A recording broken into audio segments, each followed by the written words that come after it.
So once again, good morning, and today um, we are here to have the workshop on how to write a research paper abstract.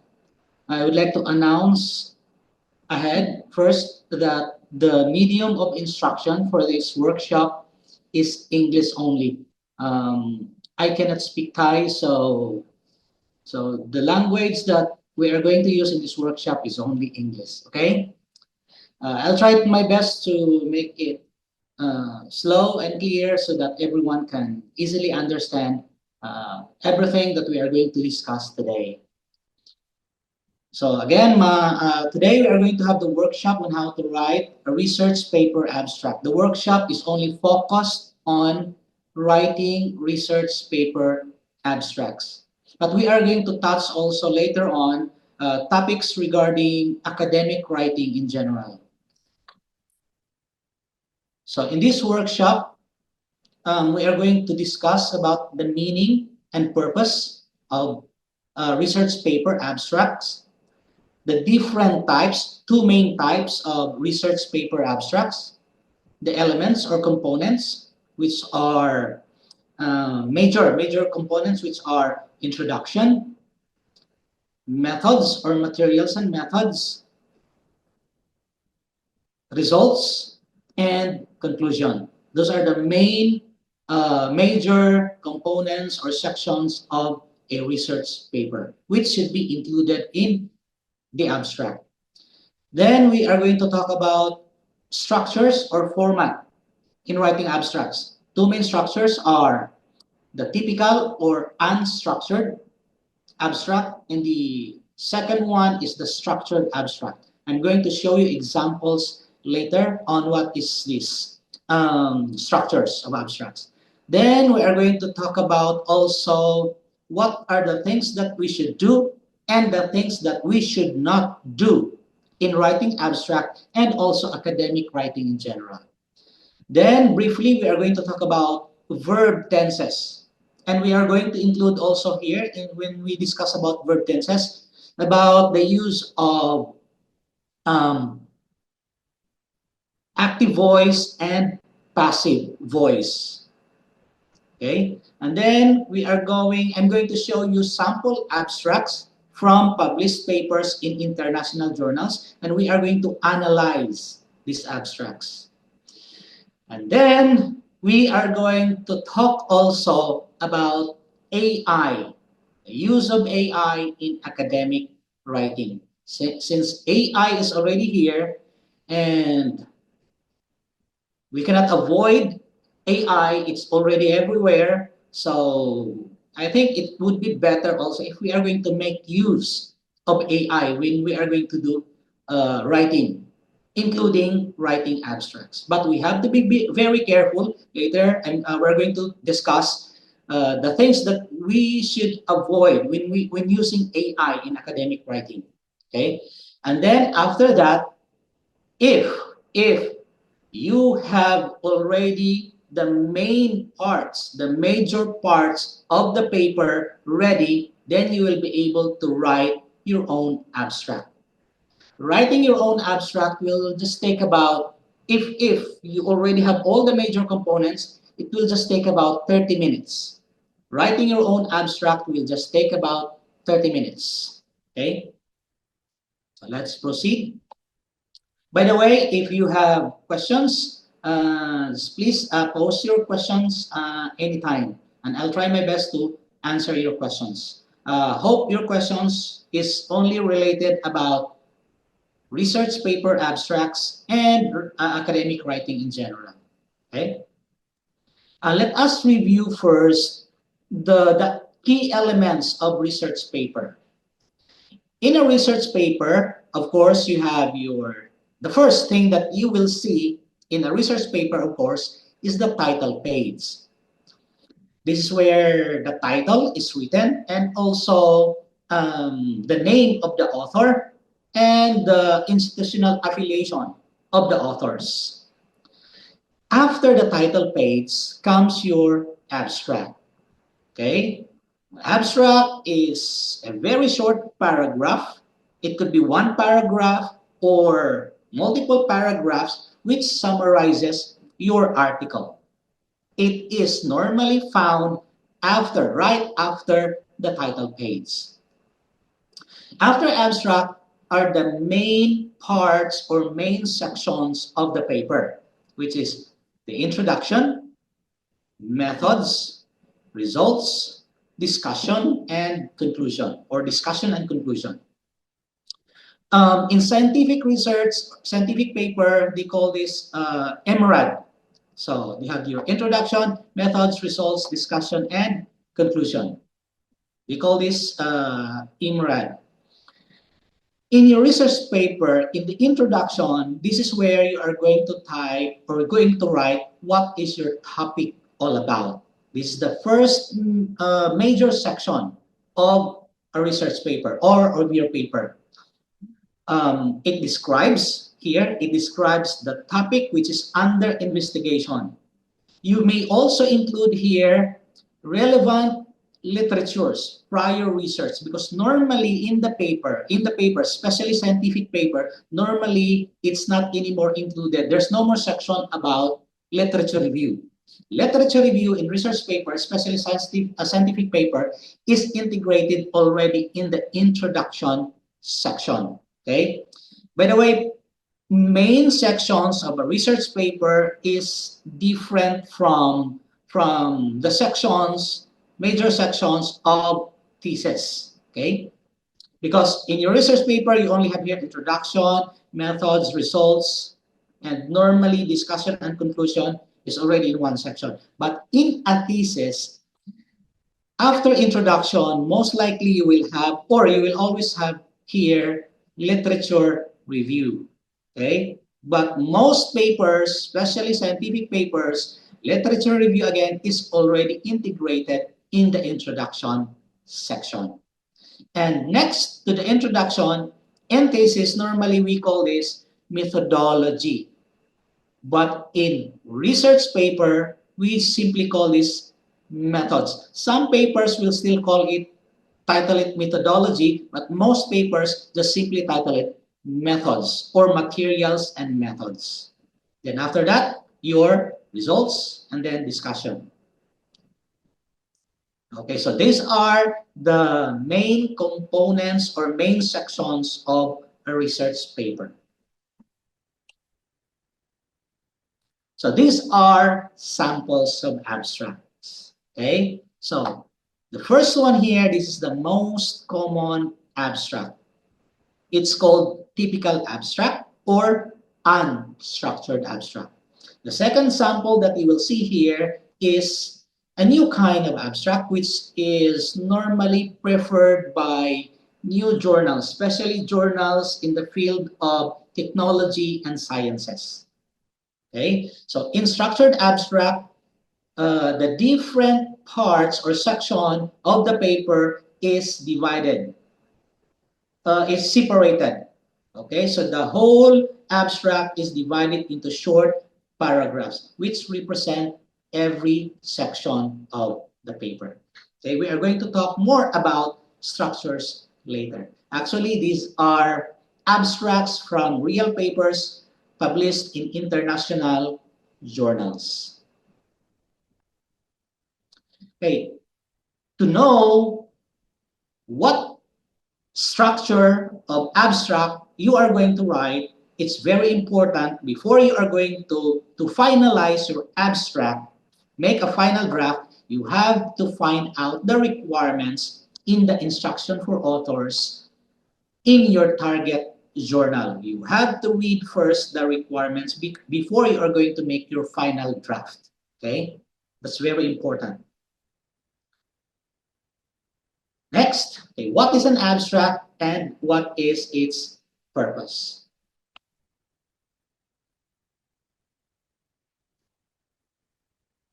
First, an abstract is a self-contained summary of a larger work, such as research and scientific papers, or general academic papers situated or normally located at the beginning of the full article. So remember, It is a summary. Summary of the full paper. It is just a summary. So in this first statement here, our keyword here is summary. It is a summary.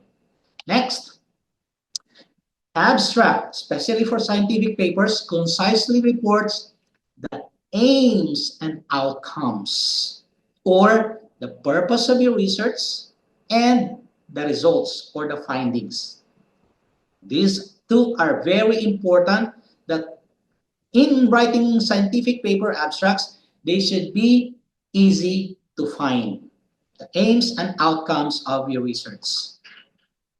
Next, abstract is normally the first part that other people will read in your paper. The first part that journal editors or reviewers will only read when deciding whether to accept and review your manuscript or outright reject your manuscript. Abstract is not the most important part of the paper, though it's written right after the title, the first section after the title, but it's not the most important or a major part of the paper. However, the abstract may be the only reason that your paper will be rejected by the journal if it's written poorly. So although it's not a major part, we have to take we have to make it clear, or we have to be very careful with writing our abstract. Okay, because it might be the only reason why your paper will not be accepted. So next, and an abstract should be fully understandable on its own to someone who has not read your full paper or other related sources. Therefore, your abstract must have all the major elements of the paper. However, they should be very short only. Just like, for example, your paper has about maybe 12 to 15 pages, but your abstract normally is only about half a page, which about 150 to 300 words, depending on the journal. Some journals give a maximum limit of about 600 words, that's already about one A4 paper long. But most journals, especially international journals, this is about 150 to 300 words. To summarize all of those, when you are going to write your research paper abstract, it should be clear. That means it's easy to understand.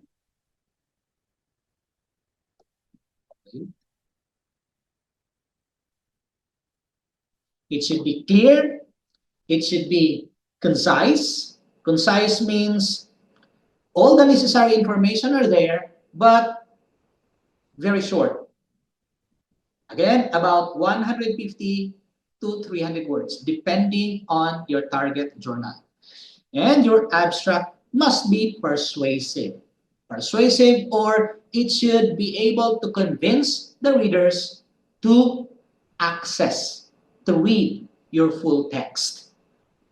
Next, it should be insightful. Insightful means all the necessary information should be there, and the information should be accurate. The information that are written in your abstract must come from the research paper, from the full text. No information in the abstract, no information in the abstract that is not found in the research paper. Okay?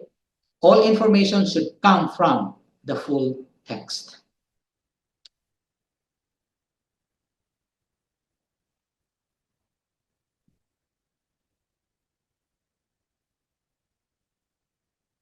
Okay, There are two main types of abstract: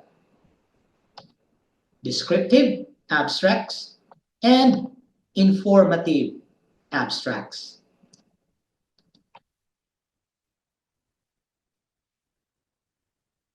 Descriptive abstracts, the main difference of descriptive and informative abstracts is descriptive abstract do not include results and conclusion.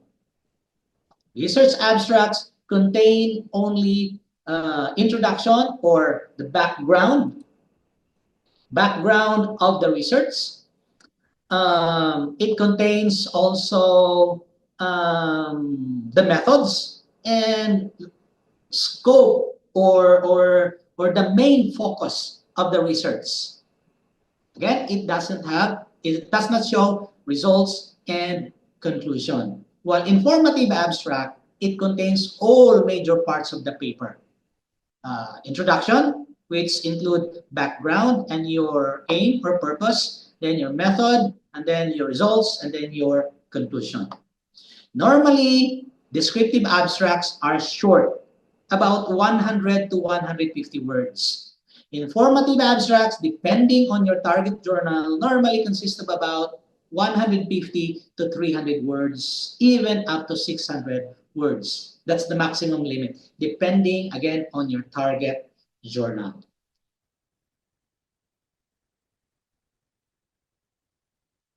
Okay, the best way to determine which abstract type you need to use, again, is to read the instruction for authors in your target journal.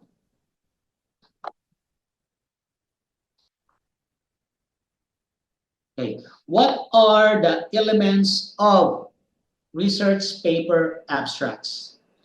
The contents or the sections in your research paper abstracts may vary depending on the type of abstract you are writing. If it's descriptive, then it might have 3 main sections only.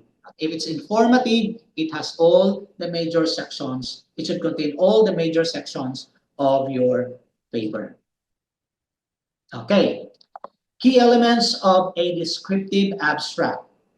Your descriptive abstract should contain your background and purpose. This background and purpose of the study is normally within or taken from the introduction section of your paper. Then, after your background and purpose is discussion on the main focus of your paper. For descriptive abstract, you may also include overview of the contents of the paper, but this is optional. Descriptive abstract is normally required for papers which is about case reports, reviews, opinions, or reviews about a play, a book, okay, something related like that. So descriptive, they require descriptive abstract.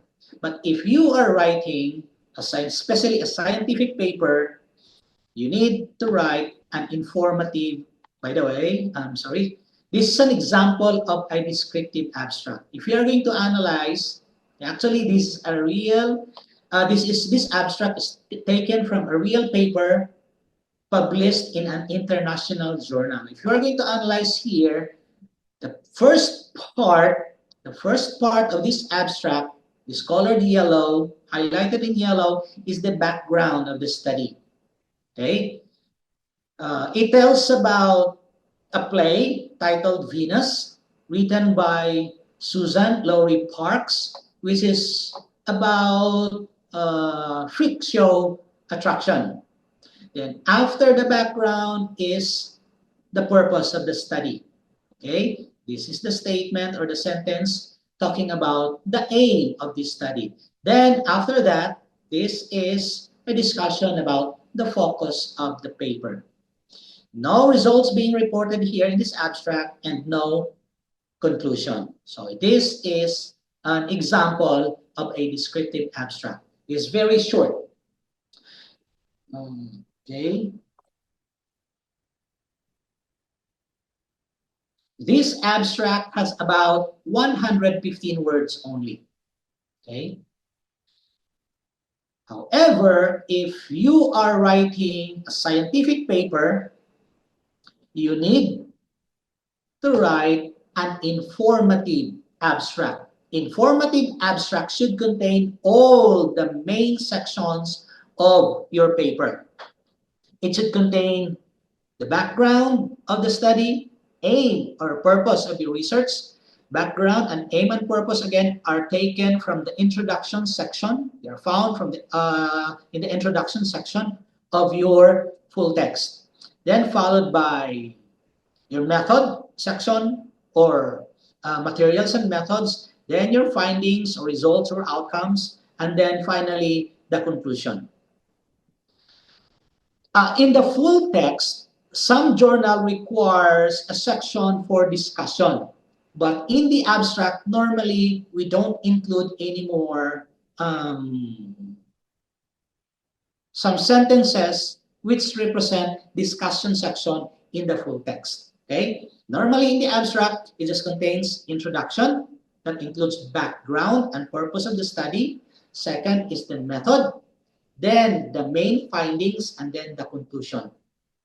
We do not include, normally journals don't anymore ask discussion section in the abstract. Okay. You can leave that in the full text. An informative abstract could be unstructured or structured. This is not the format of the abstract. It could be one long paragraph or divided into short paragraphs. Okay, so structures or formatting of informative abstract. It could be typical or the unstructured or structured abstract.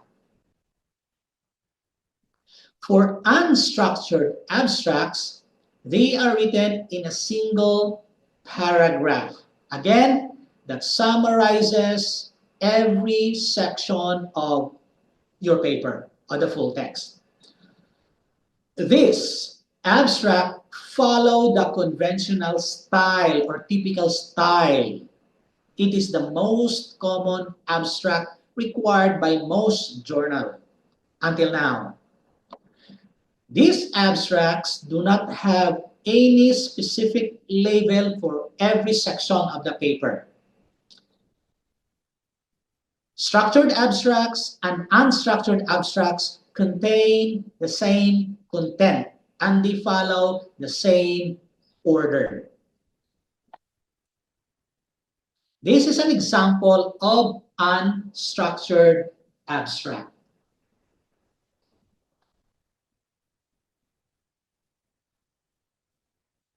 Okay, so again, this is an abstract from a real paper published in an international journal. Okay, I just highlighted in different colors the different sections so that it would be easy for us to analyze where they are taken from. Okay, so highlighted in yellow, this is the background of the study. So if you are going to read this part here, clinical studies demonstrate that estrogen replacement therapy in post-menopausal women may enhance cognitive function and reduce neurodegeneration associated with Alzheimer's disease and stroke. This sentence tells about the study. Okay, this is the background of the study. It gives the readers a general description of what is the study all about. Okay, so this is the background of the study.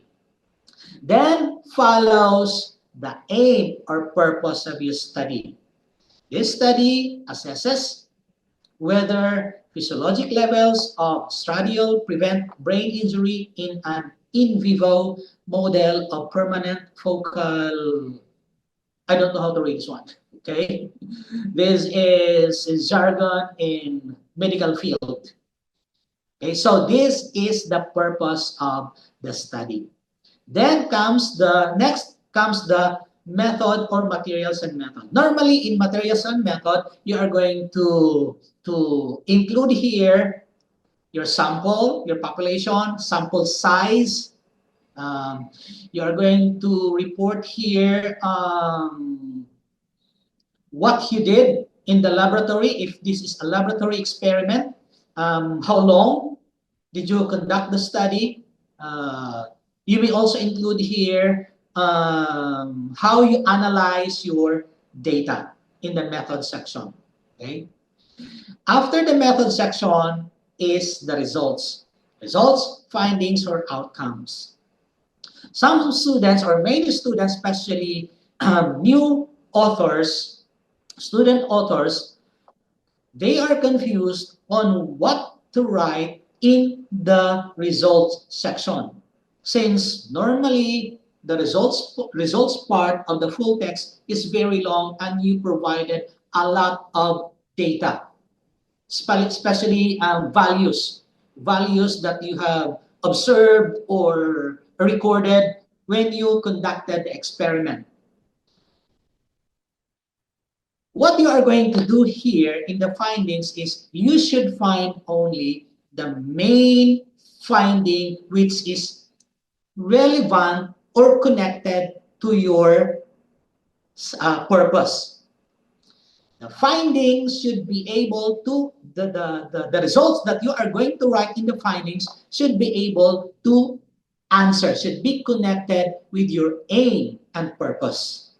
Okay? So that's the sentences that you are going to find in the results section and include in the results section in the abstract. Next is the conclusion. Conclusion normally tells about the relevance, the implication of your study. And you may also include in the conclusion section what are the benefits of your study, and you may also include here limitations, but very briefly, and also suggestions or recommendations for future research. Okay?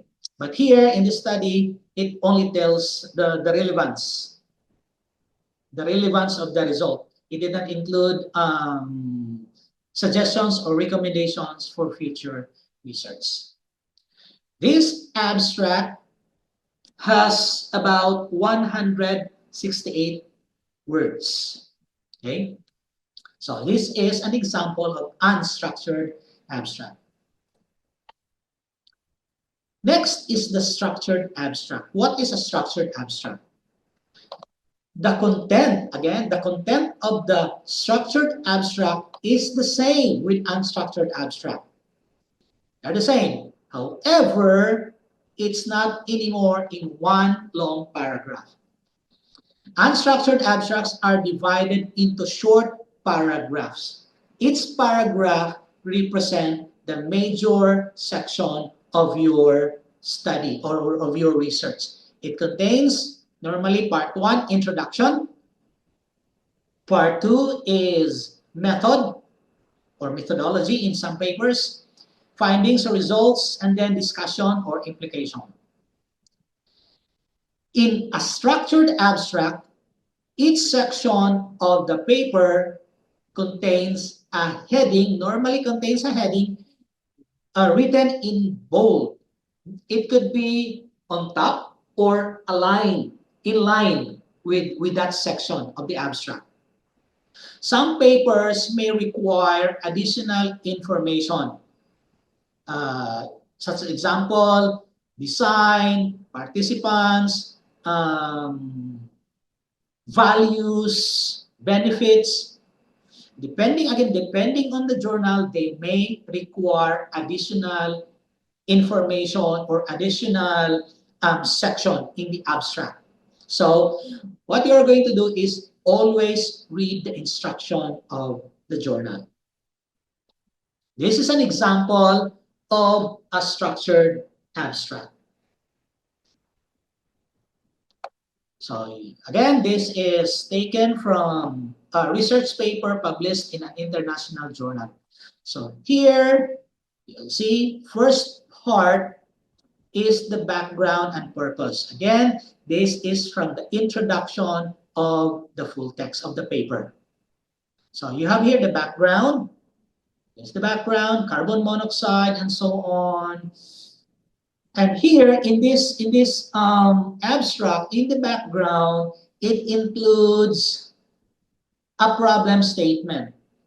Okay, so here it states the background of the study. However, it is unclear whether CO can also can offer protection in permanent ischemic stroke, or what mechanism underlies the effect. So it's like this is a problem or a gap that the research would like to address. So here, that is a problem statement. In the background part section, you may include here the problem statement, your hypothesis or your thesis statement. Then followed by the aim or purpose of the study. So this is the aim or purpose of the study. Investigate whether CO might partially exert neuroprotection by modulating the NRF2 pathway. So this is the purpose of the study. The next section is the methods. Okay. Then followed by the results. Again, results, it should be the main result only, which is connected to your aim or purpose of the study. Then, lastly is the conclusion. So here in this conclusion, it included the beneficial effect of the study. Okay? So this is an example of a structured abstract. The main difference is, let's go back. Sorry.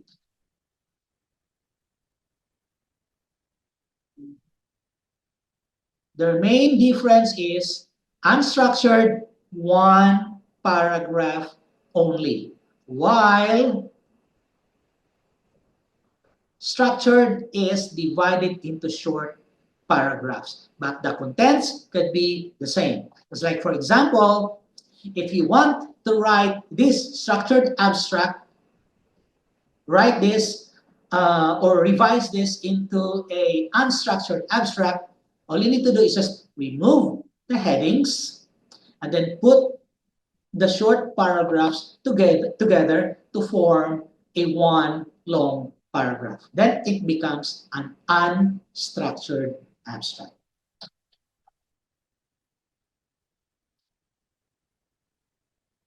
Okay? Again, I would just like to remind everyone that before you are going to write the final draft, the draft that you are going to submit to the journal, you have to read the guidelines and follow the guidelines when you are going to make the final draft of your abstract. Not just your abstract, but your full text. Write or read carefully the instructions for authors, and you have to follow the guidelines when writing your research paper.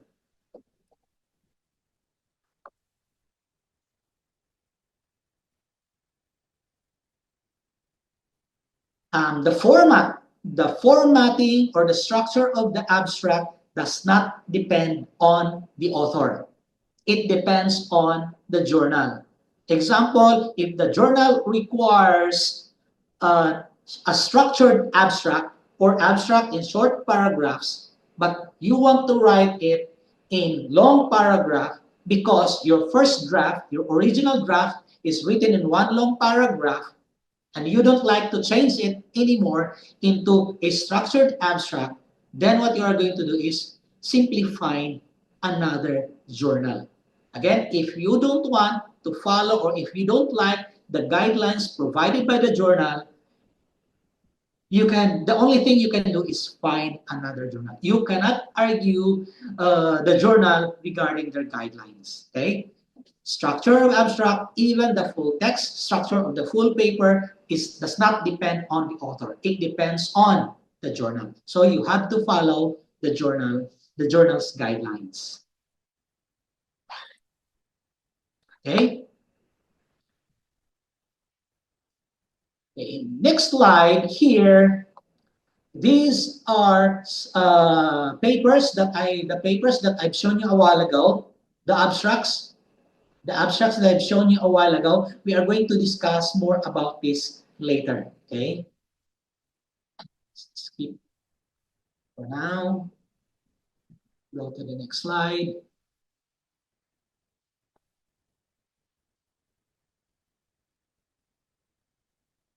Okay, so next is what to avoid in abstracts or in writing abstracts and academic writing in general, and some other points to remember. When you are going to write an abstract, always see to it that you write in complete sentences. Okay? It should be always in complete sentences. And avoid informal or colloquial words and idiomatic expressions. What is a colloquial? What are colloquial words or colloquials? They are normally informal phrases that are used in day-to-day conversations. When you are going to write research paper, not just abstract or academic writing in general, you should always use formal phrases. Okay? The tone should always be academic and formal.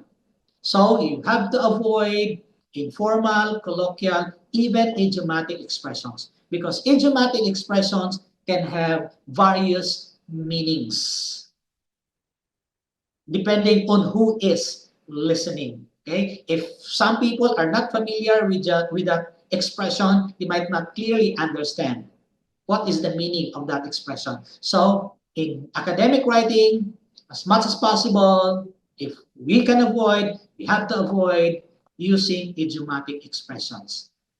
Except if your study is all about English expressions or idiomatic expressions. I'm going to show you samples of some informal languages used in daily conversations. Okay, let's close this slide first. Let's open Microsoft Word.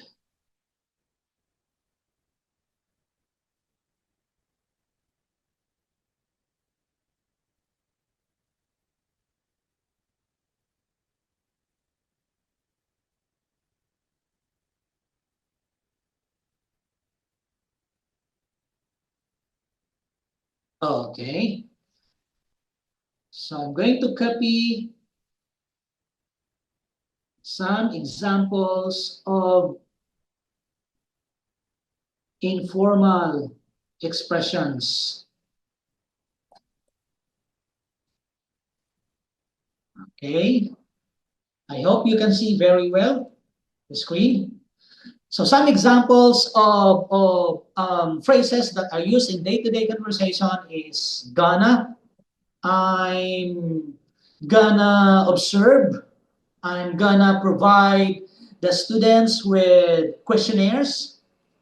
Instead of saying going to, you use this word gonna or wanna instead of want to.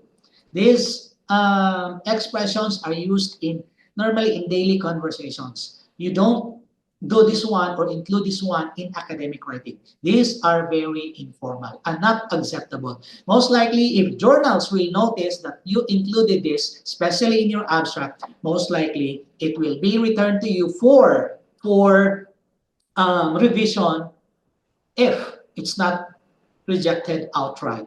Okay, so have to avoid writing or including um, informal languages in your writing, not just in the abstract but in the full text in the research paper. Another one is next.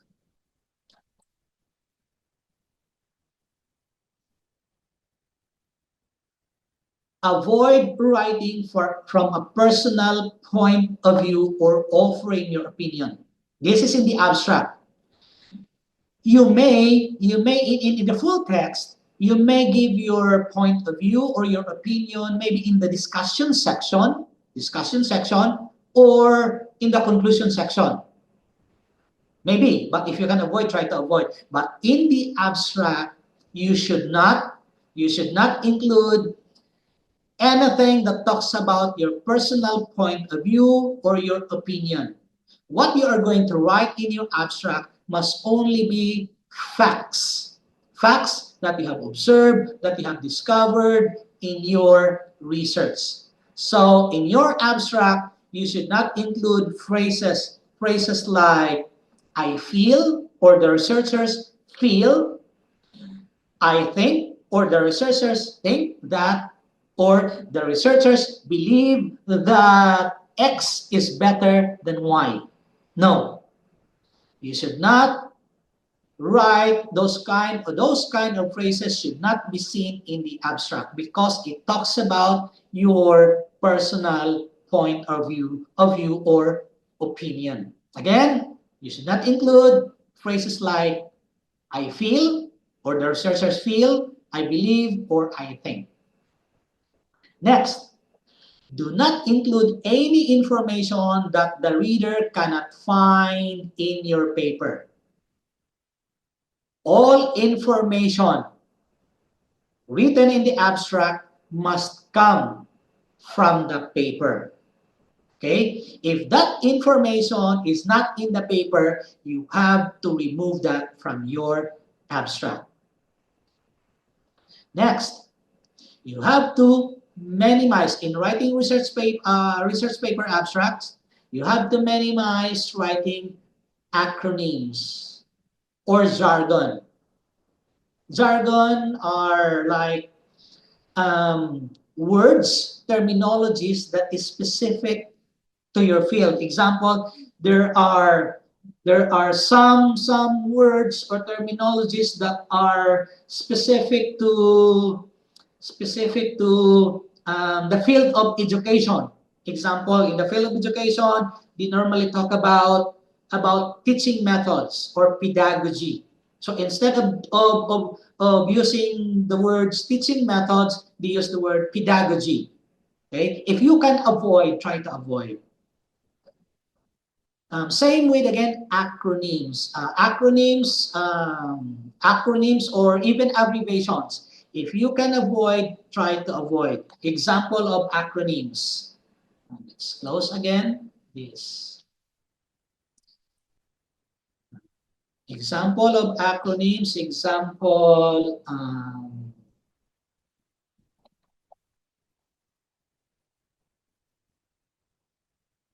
Sorry.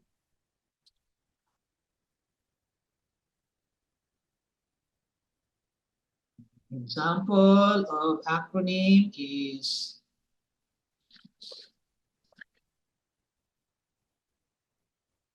okay, NASA or NASA, which means National Aeronautics and Space Administration. It's like this is organization in the United States which is all about traveling to space. Okay, so as much as possible, try to avoid writing, including acronyms in the abstract. But if it is important, the acronym is important, and there's no way you can avoid including acronyms in your abstract, it's okay. As long as, again, it is really important and you really cannot avoid. I'm going to give you an example of an abstract which contains a lot of acronyms.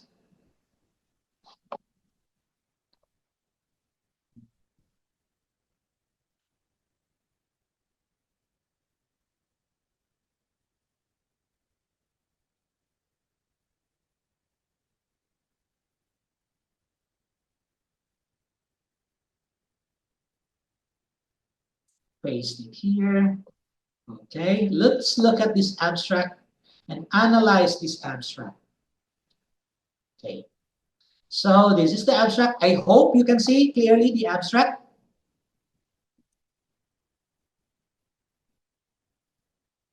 Okay. Oops. Okay. So the title of the paper is Particle Swarm Optimization Variance and its Hybridization Ratios for Generating Cost-Effective Educational Course Timetables. This is published in an international journal. Okay, this is the abstract. Okay, we're talking about acronyms. As I've said a while ago, as I presented a while ago, tips in writing abstract, as much as possible, try to avoid using acronyms in the abstract. But again, if it's a must, if it's very important, you may. Example here, non-deterministic polynomial or NP. Another one, HPSOT or hybrid particle swarm optimization based timetabling. Then there's PSO, SPSO, MCPSO, IO, EO. There's a lot. Okay? Because this paper talks about this. Okay? And the author cannot avoid writing these acronyms in the abstract. But when you are going to include acronyms in your abstract, you have to follow the general guideline in writing acronyms. First use, you have to write the full definition. Like NP is non-deterministic polynomial. So you should write first the full definition and then acronym in parentheses. Another one is PSO or particle swarm optimization. Same. First use, write the full definition and then acronym in enclosed in parentheses. That's the first use. Second use is, if you are going to use it again, you may write only the acronym and not anymore include the full definition of the text. So here, first use, full definition and acronym. Second use, only the acronym. And the format should be, again, the format should be for first use, you should start with the full definition before the acronym enclosed in parentheses, not the other way around. Example, you start with acronym and then after acronym, you write the full definition. That's not the correct format. The correct format is you should start with the full definition and then the acronym. Okay, I hope that is clear. Next, let's go back to the slide.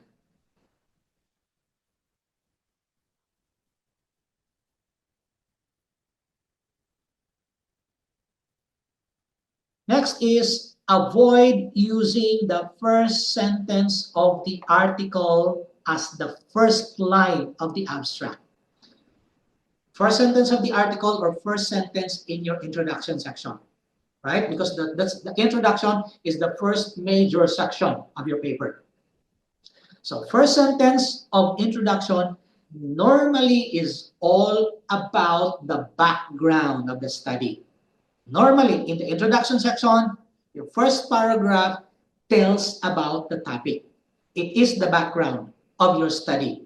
And many authors just simply copy the first sentence of the introduction section and use it as the first sentence of the abstract.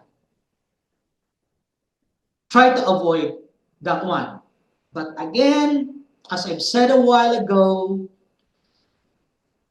contents, information in the abstract must come from the research paper, from the full text itself. So it's difficult to avoid using the first sentence of the introduction section or taking the first sentence of the introduction section and use it in the abstract. It's difficult to avoid that. So that your first sentence of the first sentence of the introduction section and the first sentence of the abstract, though the content is the same, they should be phrased differently or written differently, although they are going to have the same meaning. So what you are going to do after copying the first sentence of the introduction section and pasting it in your abstract, you have to rephrase or paraphrase. You have to revise that sentence. So it will not look exactly the same with the sentence in your introduction section. They should not look the same because some journal editors, especially if the editors are very strict with language, they might, maybe, probably not reject, especially if the content of your research is really good. If they like the content, it might not be rejected, but most likely it will be returned for revision, which many authors would like to avoid, because if a paper is returned for revision, then it will take weeks or months again before you're going to finally have your acceptance letter, or it will finally be accepted. So again, these are just minor things that we can avoid. Okay. Next, many authors, especially new authors, write the title of the paper and use it as the background of the study. They include it in the abstract as the background of the study. No, you should not write the title or even use it as background of your study in the abstract. Okay? It should not. Next, do not include references. Do not include references to any literature in your abstracts. Do not include sources or even cite previous papers in your abstract. But again, if it is a must, you may, but you have to try to minimize, maybe at most one or two only. But if you can avoid, try to avoid citing any literature, referencing any literature in the abstract, or providing long quotes in your abstract. Graphs is a no-no in the abstracts. Figures and tables, they should not be included in the abstract. Leave them in the full text. Next.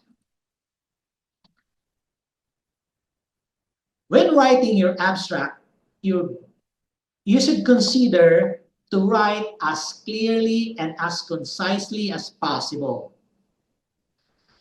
Concise because abstracts are normally very short. Again, as I've said, about 150 to 300 words.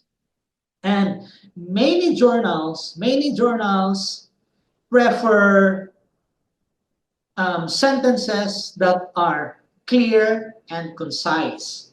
If journals specifically instruct authors to write clearly and concisely, meaning they prefer sentences to be written in active voice. We are going to talk about active voice, discuss about active voice in details later, comparing active voice and passive voice. Okay?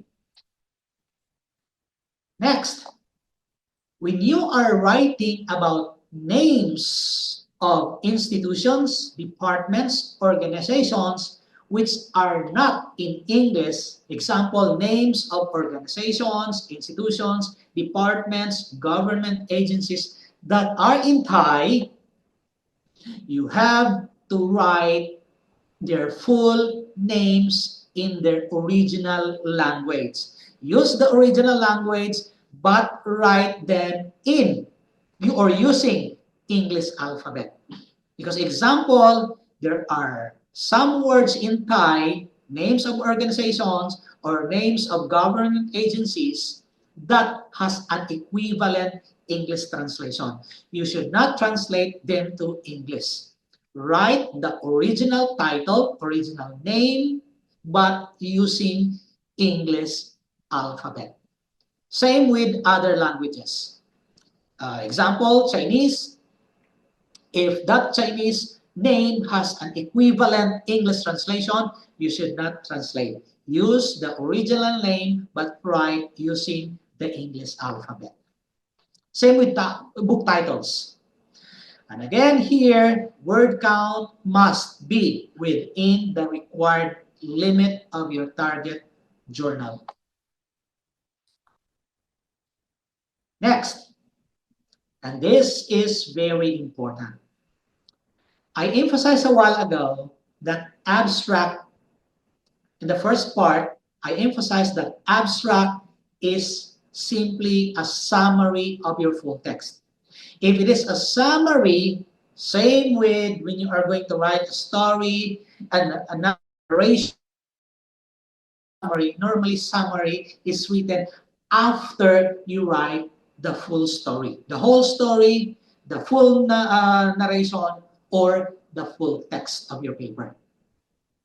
Write your abstract because it's a summary at the very end.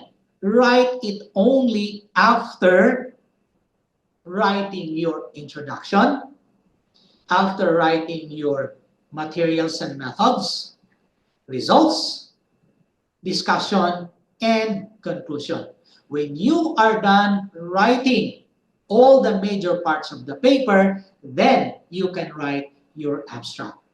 Many are saying that they should write the abstract first because from the abstract, they are going to develop the sections of the paper. So write the abstract first with all its major sections and then write the major sections of the paper. What these students are saying is they are talking about an outline, not an abstract. If you are going to write something which become the reference of every major section of your paper, then that is the outline. You are talking about outline, not an abstract.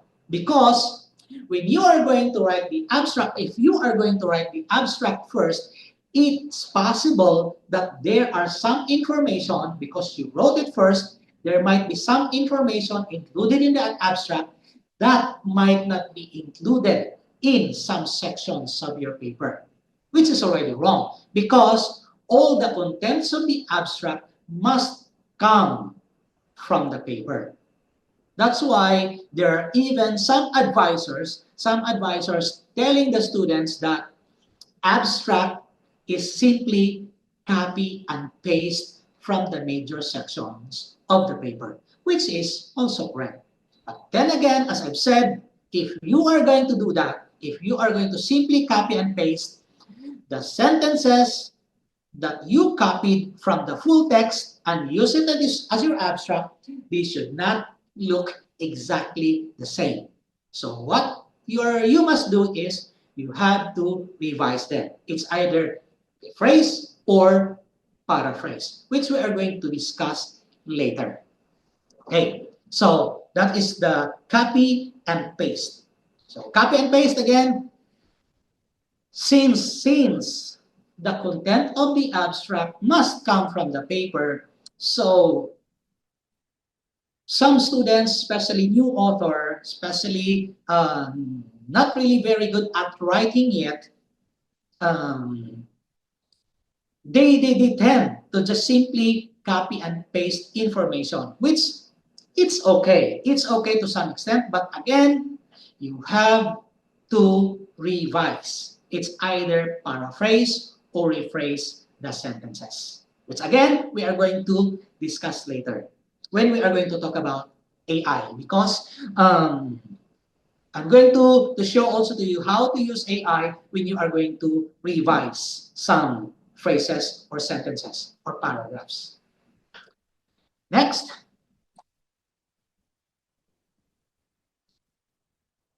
Okay. Even though you have written a lot of papers and published a lot of papers already, and you consider yourself an expert author, you still have to try to revise your draft. Okay? Try to revise your draft. Because first draft, even though some authors may think that everything is already okay, well written, all the necessary information is there, but when you are going to visit that version later, maybe after 1 day or 2 days, read that version again, most likely you are going to find something that you want to change. So, first draft might be you consider as your best draft, but always try to revise. And when you think you have already the final draft of your paper, which is ready for submission, it would still be better if you are going to submit it for proofreading. At least ask someone to proofread your final draft, because there might be some things or mistakes or minor mistakes that you have missed. It could be minor subject verb agreement mistake, minor spelling mistake or inconsistencies in spelling, punctuation mistakes. So if you are going to submit it for proofreading, the proofreader should be able to spot those minor mistakes, and you will be able to try to avoid those. So you can avoid problems later with the journal. Okay? Again, it's very important. For this editing and proofreading, you don't even need to submit or send your paper outside of the university. If you are a student of Naresuan University, for proofreading, I'm going to close this first. Sorry.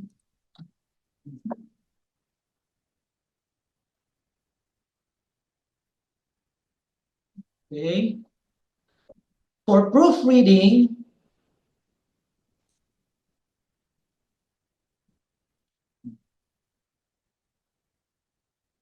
you may send your article or your full text or even your full thesis. Even your full thesis, you may send it to the graduate school. You can just access the graduate school website, go to the graduate school website, click English Lab. You may choose either English or Thai, it's up to you.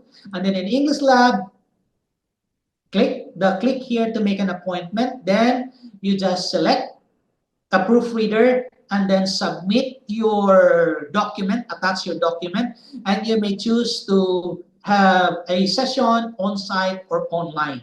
Then the proofreader or the editor will check your document. Okay? This services is provided by the university to all Naresuan University graduate students for free. So you don't need to ask some proofreaders outside of the university and pay large amount of money. This services, this kind of service is provided by the university for free. Not just in the graduate school, it's also offered in the international department. You just go to the Division of International Affairs and Language Development website, or the DILD website. Go to their website and let's click home. Click Writing Clinic. For graduate school, it's English Lab. Okay, English Lab. For the Language Center, Naresuan University Language Center, Writing Clinic. Just click Writing Clinic and they have editors there. Just click some editors and book for some appointment. Okay. These are some guidelines. So in DILD, they have some guidelines that you need to follow. Also English Lab, there are some guidelines that you need to follow. Just read the guidelines and then book for an appointment. Okay. Again, these services provided by the university are offered for free. For the Language Center, is offered to all students and staff of Naresuan University. But for graduate school, English Lab services is only offered to graduate students and staff of Naresuan University. It excludes undergrad students. undergrad students can use this service from the language center. Okay, again, avail the services because these services are for free. Okay, next, let's continue.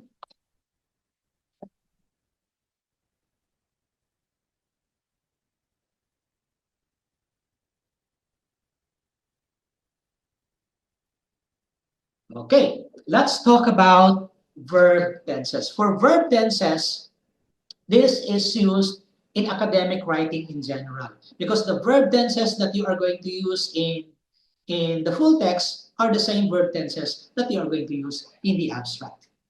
The most common, three most common verb tenses used in academic writing, in writing research papers, even scientific papers are simple present, simple past, and present perfect. Okay? You may use um, other tenses in some parts, but most likely these are the three verb tenses that you are going to use, particularly the simple past. Okay, let's start with present tense. What is present tense and when are we going to use present tense? Present tense is used to talk about general facts or even facts in your facts or yes, facts, some statements which are considered facts in your field. Okay, even it's not a general fact, but a fact, a statement considered as a fact in your field. Okay, it must use present tense.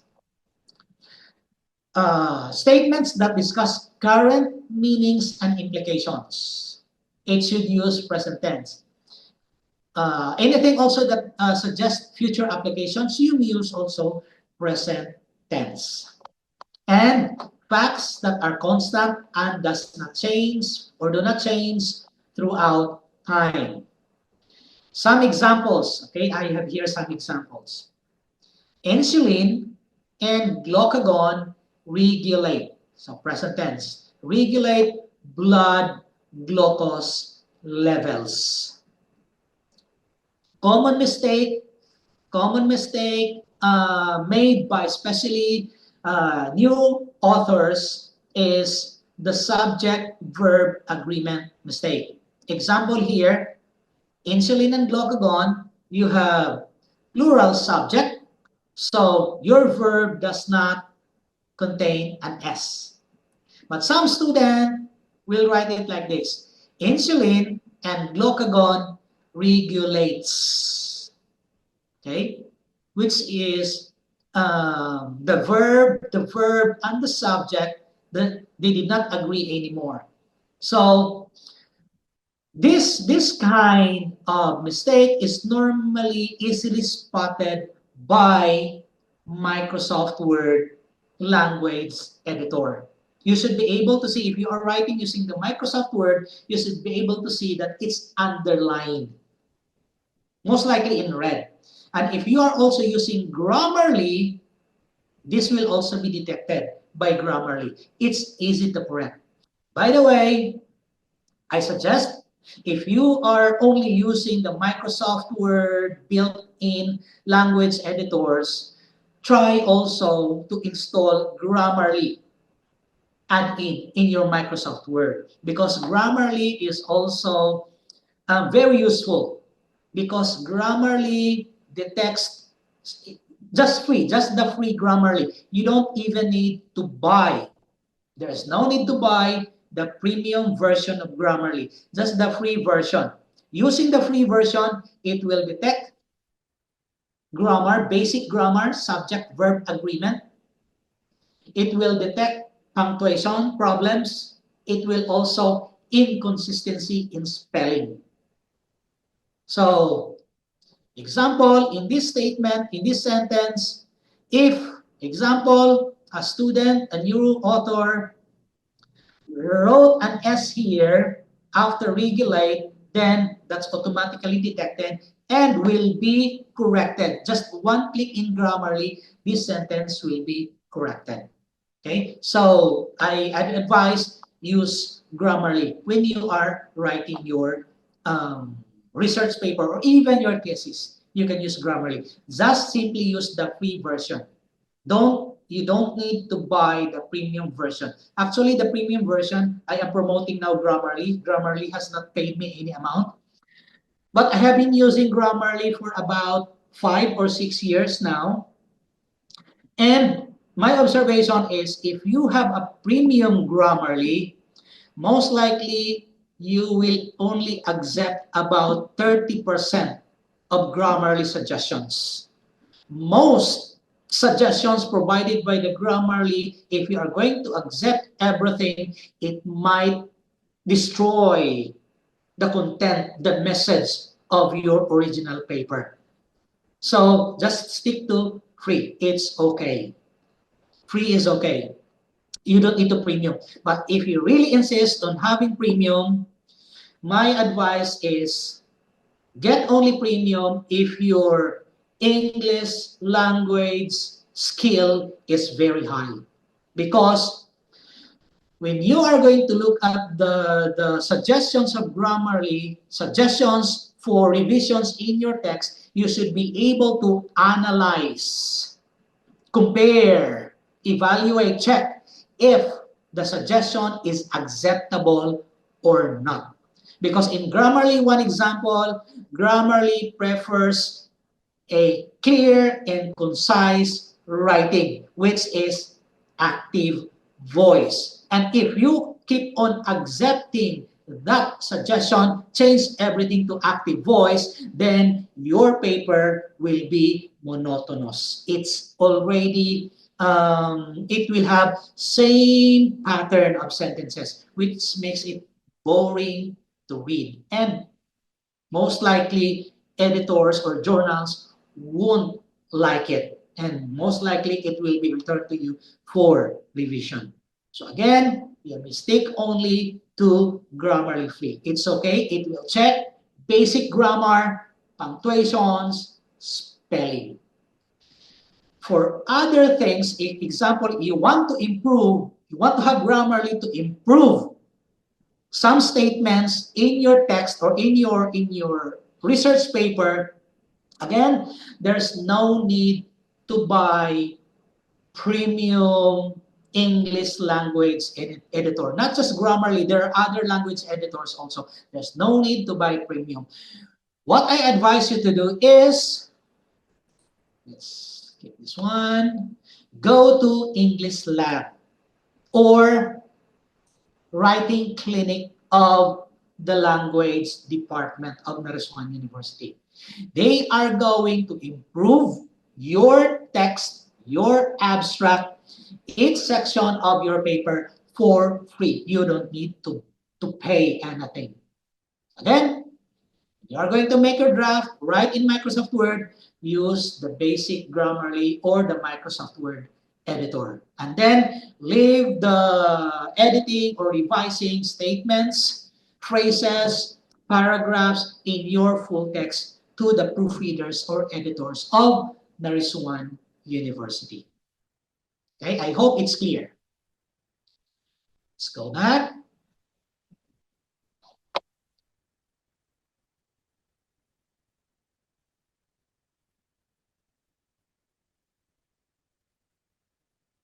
Okay, so now we are still in the present tense. Use present tense when you talk about implications. Implications are normally in the conclusion section of the full text or in your abstract. So when you talk about implications, normally it should be present tense. Even conclusions, preferably conclusions should be written in present form. Why? During the time of writing of your conclusion, your results, your conclusion of your research still valid because that's the time of writing. It might not be valid in the future, but again, during the time of writing, that's your purpose. During the time of writing it is still valid. It still exists. So as much as possible, write it in the present tense. But other journals prefer that you write your conclusion using the past tense. So again, it would be up to the journal. How will you know if the journal prefers which tense to use in every section of the paper? You have to read the instruction for authors. If it is not mentioned in the instruction for authors, you have to open. You have to open papers in that journal. Maybe at least 3 papers or 3 abstracts. And then analyze those abstracts. What are the verb tenses used in every section? And then use the abstracts in your target journal as your guide when you make your draft. Not just your abstract, but even your full text, even for the full paper. You have to use also present tense when you describe theories and define terminologies. So example here, in anaerobic respiration, glucose breaks down without oxygen. So still, it is in present form. Again, common mistake made by student writers. Instead of glucose breaks, they just simply write glucose break, which is wrong. Again, if you commit that kind of mistake, it's easily spotted by Grammarly. And just one click, that mistake will be corrected. Okay. Now let's proceed to simple past. Simple past is the most common verb tense used in academic writing. Normally, it is used in the method section and in the results section, and maybe some parts of the introduction and some parts of discussion and conclusion. But most likely, your whole method section and results section will be written in simple past. Simple past is generally used to discuss events that have been completed in the past.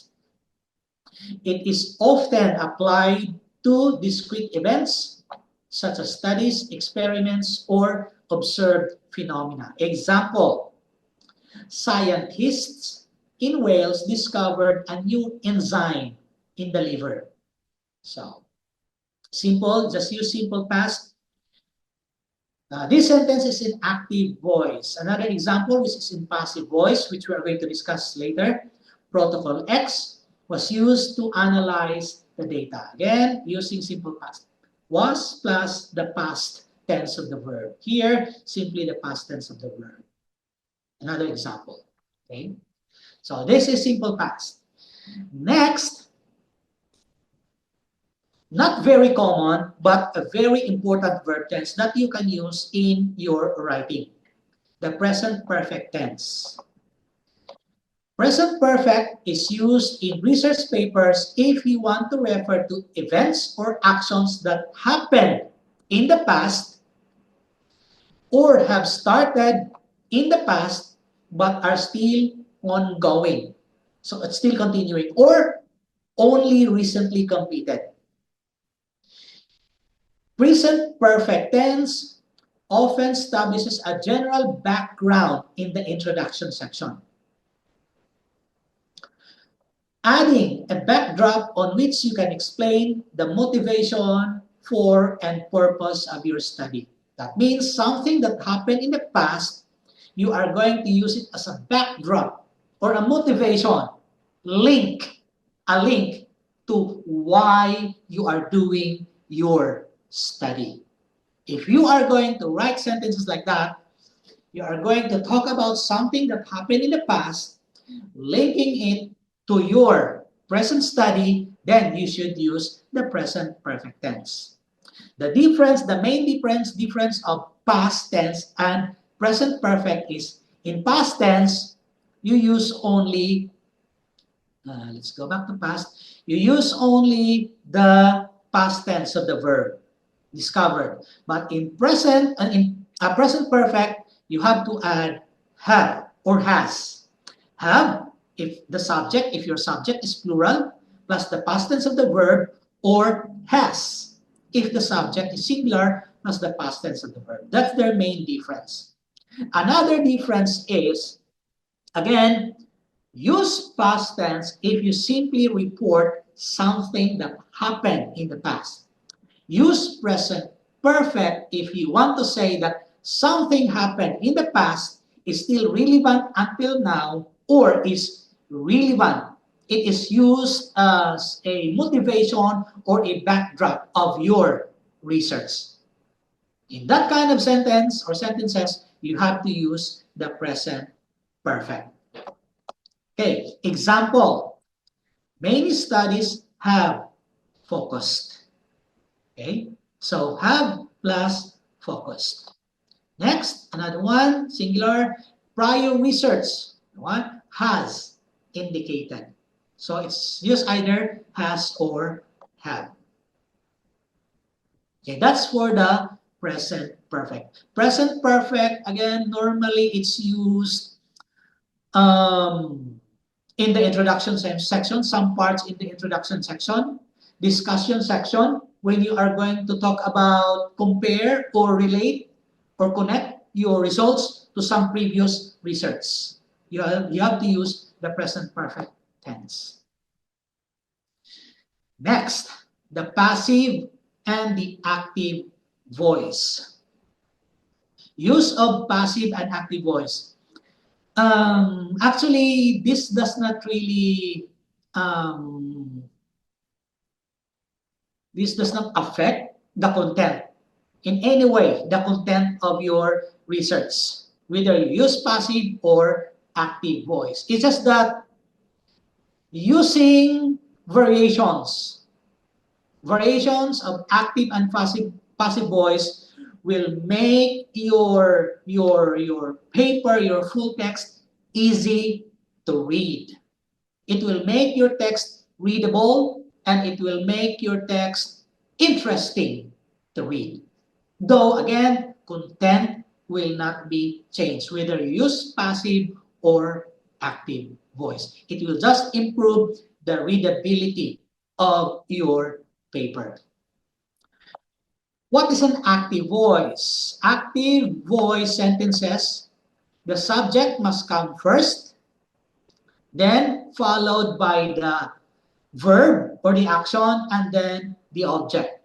While passive voice, normally it starts with the action and then follows by the subject. That's the passive voice. Here is an example. The experiments, active, let's start with active. The researchers conducted experiments. Okay, let's just make it simple. The researchers conducted experiments. So here, researchers is the subject, is the verb, followed by the object. If you write it in passive voice, the meaning of the sentence is still the same. The experiments were conducted by the researchers.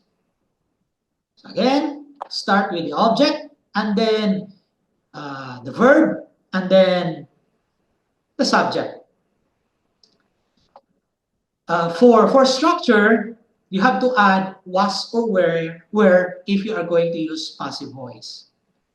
The main difference here is use active voice if you're focused in who is doing the action. Use passive voice if your focus is on the process or the result. Okay? So again, active voice if your focus is on the action, and passive voice if your focus is on the results. Normally, method sections and result sections are written using passive voice. Okay, normally it's in passive voice. But again, to make your paragraphs readable, easy to read, interesting, you have to vary. You should mix passive voice and active voice. Though, again, methods and results will be dominated by sentences using passive voice. But again, you have to use active voice from time to time. Okay, here in passive voice, by the way, since I've said the focus is on the action or the process or the result, there is no need to mention who is doing what in passive voice. So instead of saying the experiments were conducted by the researchers, you can just simply say the experiments were conducted. And no need to mention by the researchers. Okay, that's the main difference of active and passive voice.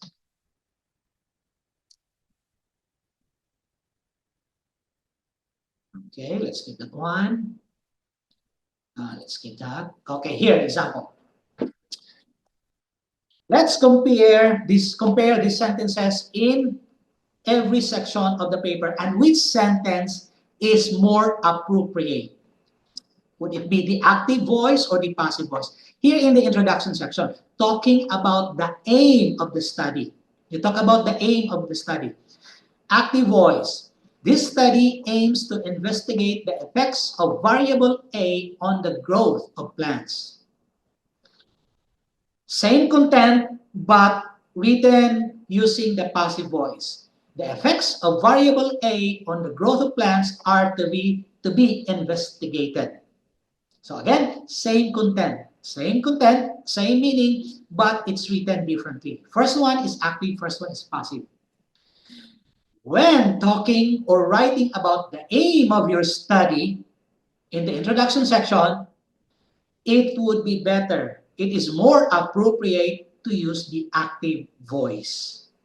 So when you are going to write the aim of your study in the abstract, it would be better if you are going to copy this sentence or use this kind of sentence in your abstract. Next, in the method section, okay, I have here two sentences. Let's compare. We collected samples from 5 different locations as active. Samples were collected from 5 different locations. Then active, next sentence, we conducted surveys to gather demographic data. Passive, surveys were conducted to gather demographic data. If you are going to write your sentence like this, example, we collected samples from, and so on and so forth, we conducted surveys. If your sentence is always like that, especially there are already more than 3 sentences, same pattern, that's already monotonous. It's already boring to read. So what you are going to do is you should vary. Example, your first sentence you start with, we collected samples from 5 different locations. Then surveys were conducted to gather demographic data. You have to vary your sentences. Again, although in the method section, it will be dominated by passive voice. Because in your method section, you will be emphasizing the process. You don't emphasize who is doing the experiment or who is doing the study. Same with the results section. Okay. If you can vary, it would be better also to vary. Let's read sample sentences. The data indicate a strong positive correlation between X and Y. A strong positive correlation between X and Y was indicated by the data. Next, we observed a significant decrease in enzyme activity at higher temperatures. A significant decrease in enzyme activity was observed at higher temperatures. These sentences have the same meaning. These sentences, again, have the same meaning, though they are written differently, but the meaning is the same. So you just choose which one is better. You may use active, you may use passive, but again, you have to vary. Next, for the discussion. In this part,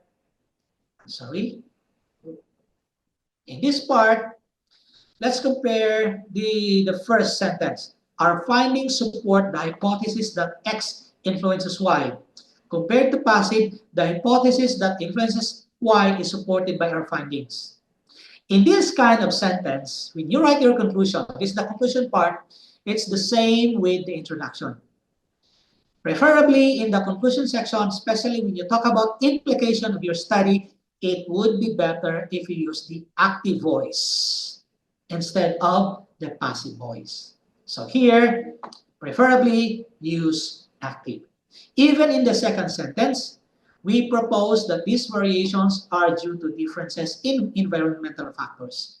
It is proposed that this, again, in this sentence here, active voice is preferred, is better. It sounds better, it sounds direct. The second sentence, passive, though the content is the same, it has the same meaning, but it can be perceived as vague, not very clear.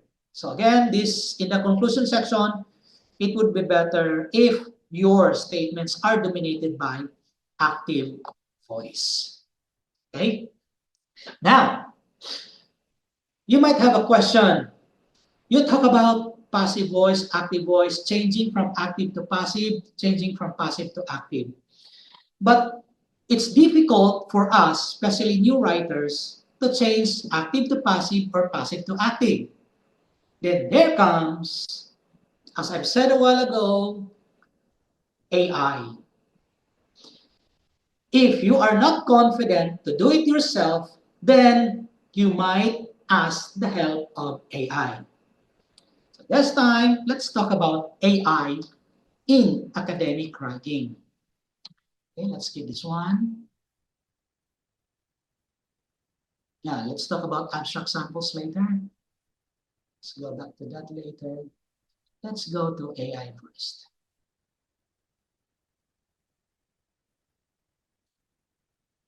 Okay, using AI tools.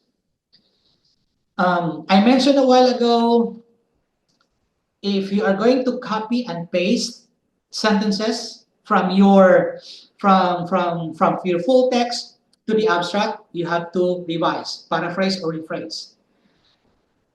In your writing, you have to vary active voice and passive voice. But you are not confident to do that. You are not confident to revise yourself because it might be you might be able to change the meaning of the sentence. The content might be different already. So you may use AI tools to improve your writing, to rephrase, to paraphrase, to check for English language accuracy, to change from passive voice to active voice or active to passive, even in writing research paper abstract. But we have to be very careful in using AI tools in academic writing because if you are going to simply let AI do everything and then you don't examine, evaluate the result provided by AI and simply copy it to your text, AI might add some information which is not included in your text. Okay? AI might provide information that are not factual or are wrong.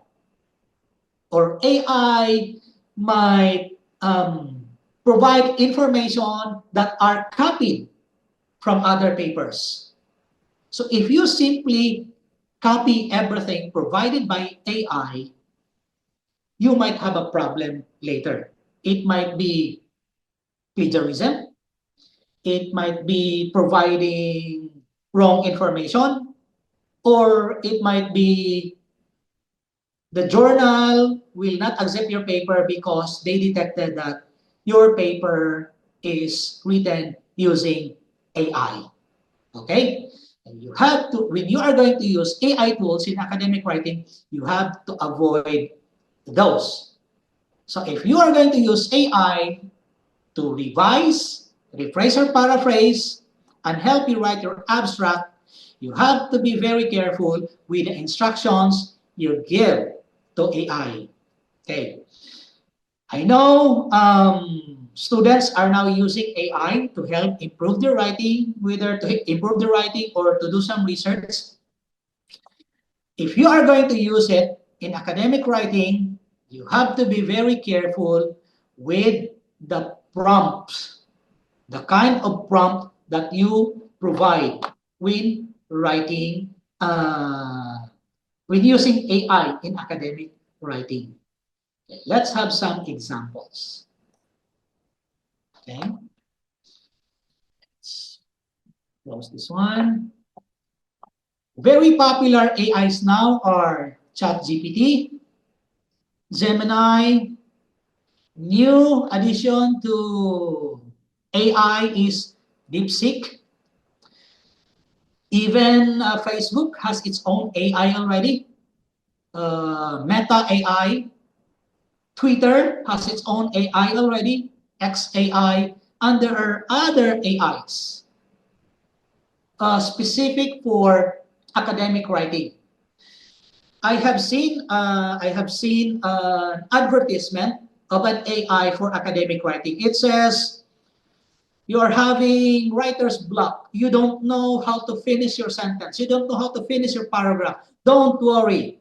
Blank AI will help you finish your sentence. Blank AI will help you finish your paragraph. Try to avoid that. Why? Because you are letting AI do your work, which should not be. Use only AI to improve what you have done already, not do something or write, generate some sentences, new sentences for you. AI, use only AI to help you improve something that you have already written.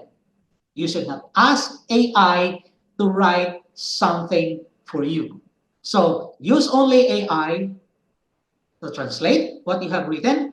I think it's okay. It should not be considered unethical because you only use AI to translate what you have. Use AI to check for grammar mistakes, check the language accuracy. That means you are not asking AI to provide information for you, to add information, new information. You are just asking AI to check the grammar. Or ask AI to pick sentences for you from what you have written so that you can write an abstract.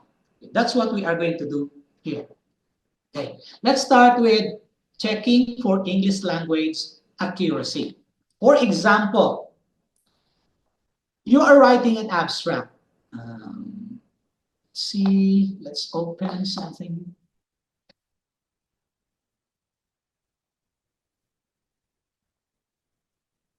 Okay, here.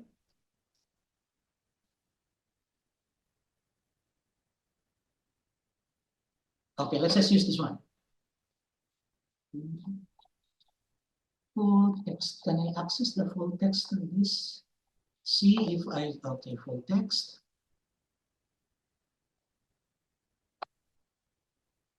Okay, okay, the full text is here.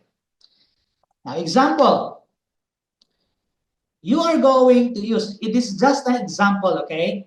It's just an example. You are going to use this sentence, the first sentence in your introduction section, and use it. Oh, I'm going to open Microsoft Word. Yes. Oops.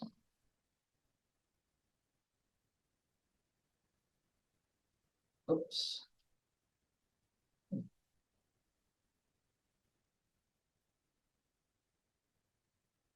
We copy this sentence. Copy. Example, this is your full text. Example, this is just an example, okay? This is your full text. And you want to use the first sentence of your introduction section in your abstract. So this is your abstract.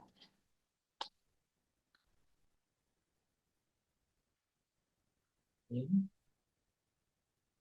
Copy the first sentence of the full text, of the first sentence from your full text. As I've said a while ago, if you are going to copy a sentence from your full text to your abstract, they should not look exactly the same. So what you are going to do is you have to revise this one, either paraphrase or rephrase, so that they will not look exactly the same. But when you are going to paraphrase or rephrase, the meaning of the sentence should not be changed. It should be the same. If you are not confident Of course, it would be better if you can do it yourself, you do it yourself. But if you cannot and you need help and you don't have an access yet to an editor to help you do it, you can use AI to do this one. Again, I don't consider this as unethical, but of course you have to, if you are going to do this one, you have to consult with your advisor also, okay? You have to be honest with your advisor that you use AI to help you improve your English, in English of your writing, or help you revise some sentences in your paper. You have to be honest to your advisor. You have to inform. Okay, now how to rephrase this one or paraphrase this one using AI. So just simply copy the sentence, of course, copy this sentence, copy, and then you may use ChatGPT or Gemini or DeepSeek or other AIs available.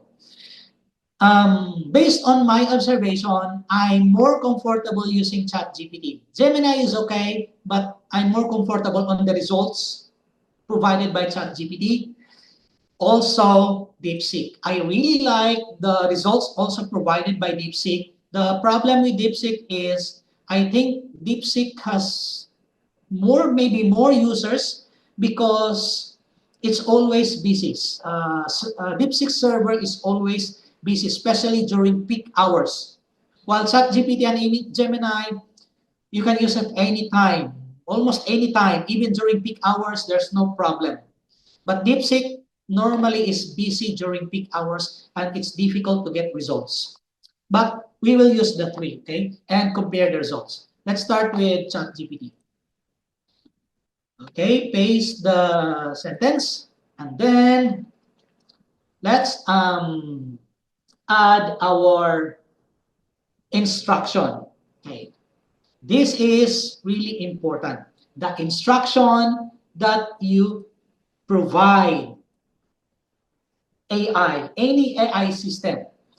When you want to rephrase or check for grammar, your instruction must be very specific, must be very clear, and you have to give instructions that AI should not provide any information which is not found or included in the original text. That's what you should avoid. AI adding information not in your writing. Because if that will happen, then AI is writing for you already. And that becomes unethical. Especially if you just simply accept the information given by AI which is not in your original work. Okay? So when you are going to write the prompt, okay, I have prepared prompt here. I just simply copy. Okay, this is the, oops, okay. Okay, this is the prompt. So what we want is only for the AI to rephrase or revise this sentence so that it will not look exactly the same. Okay, because this sentence, we are going to use it in our abstract. So it should not look exactly the same with the sentence in the introduction section. So this is just a sample prompt. You may use your own, you may make your own prompt.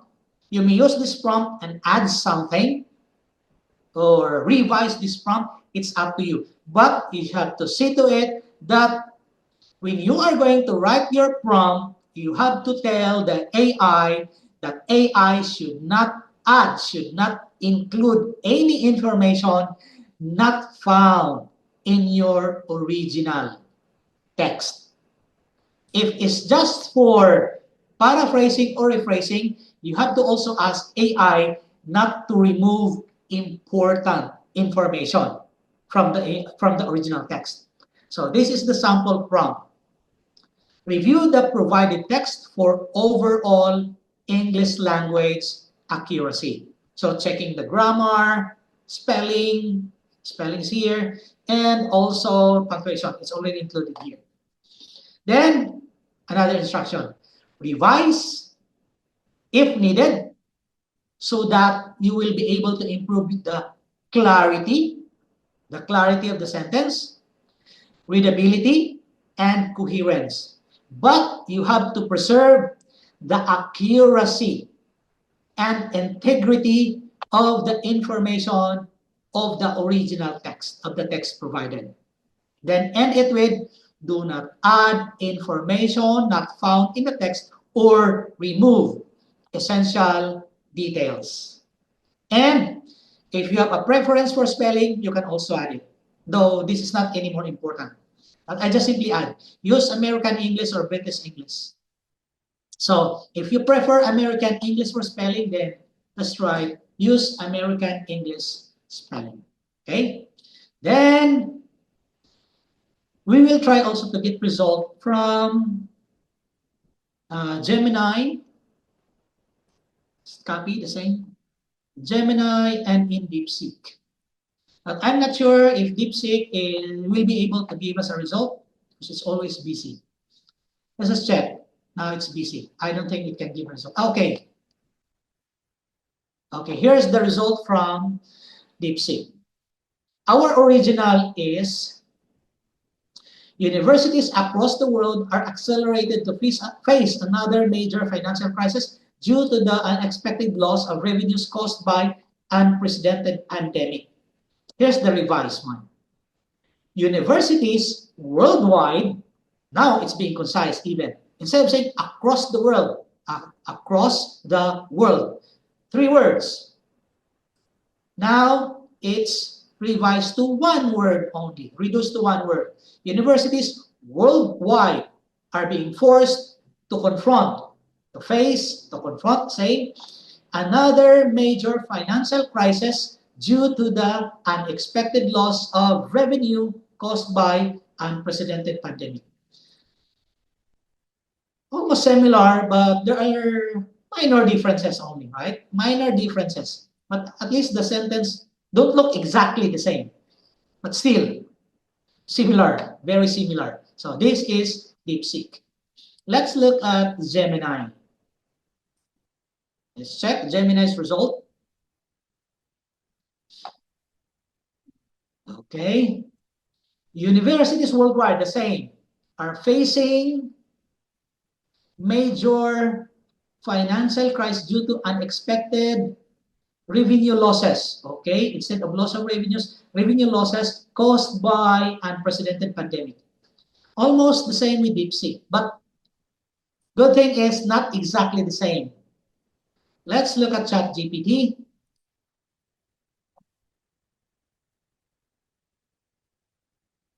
Okay, ChatGPT's result across the world are being forced to confront another major financial due to a loss of revenue caused by almost the same. So again, when you are going to get results from AI, try to compare different AIs because they might give varied results. But actually, the meaning are just the same. So here, if you are going to look, if you are going to compare the 3 results, I think for me, the result provided by Gemini is better compared to DeepSeek and ChatGPT. But sometimes ChatGPT or sometimes DeepSeek provide a better result. Now, simply use that sentence.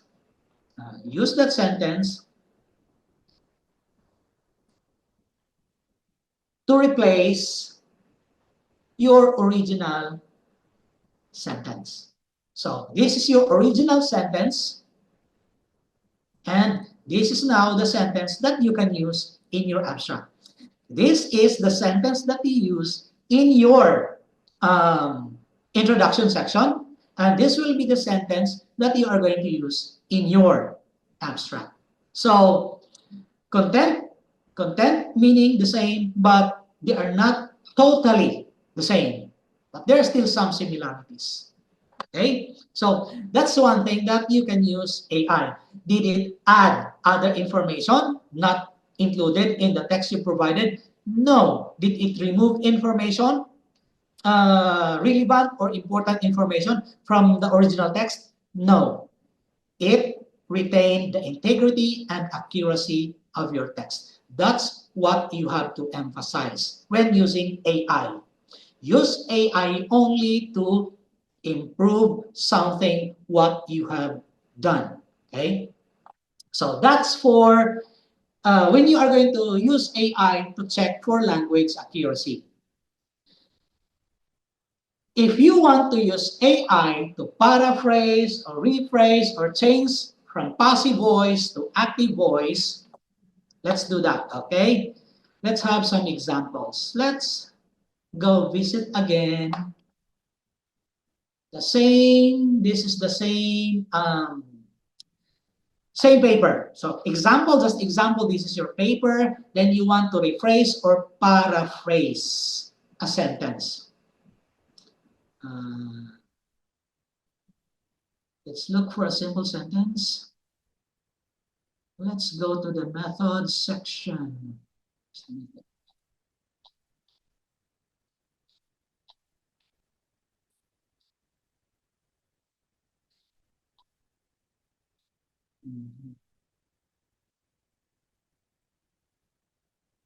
Okay, let's use this one. Okay.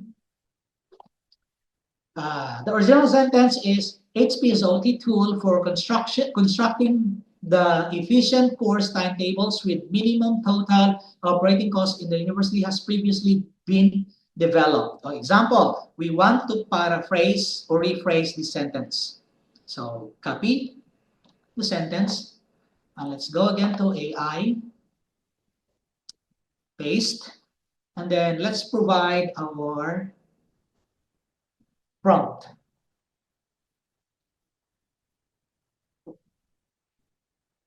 Okay, the prompt that we can use. Again, this is just a sample prompt. You can make your own prompt similar to this one. You may add more details, but when you are going to add details in your prompt, it should not complicate, okay? You should not make your prompt complicated. Your prompt should be very clear. It should be very detailed, asking AI on what AI should do. Okay, so this is an example of the prompt we can use to rephrase or paraphrase. So I just use paraphrase or rephrase, or you can simply use one. When you say paraphrase, paraphrase is like major revision of the text, but still retaining the integrity and accuracy. That's paraphrasing. There's a major revision of the text. But of course, the important information must be retained. While rephrase is like minor changes only. Maybe change only some words, change only words using synonyms. Okay, that's rephrase. Again, the differences is when you say paraphrase, like major revision in the text, rephrase is minor revision only in the text, but they are the same, retain the accuracy and integrity of the information. So, paraphrase or rephrase the provided text. Maintain the accuracy and integrity of the information provided. When you say maintain the accuracy, actually it's already here. That's the same. Actually, that's already redundant. I just want to make sure that AI will not add information not found in the original text or remove important details in the text. So just rephrase or paraphrase, but AI should maintain the integrity and accuracy of the information. Okay? We'll get the same, we'll ask same, we'll give the same instruction to Gemini and DeepSeek. And let's find out which one will provide a better result.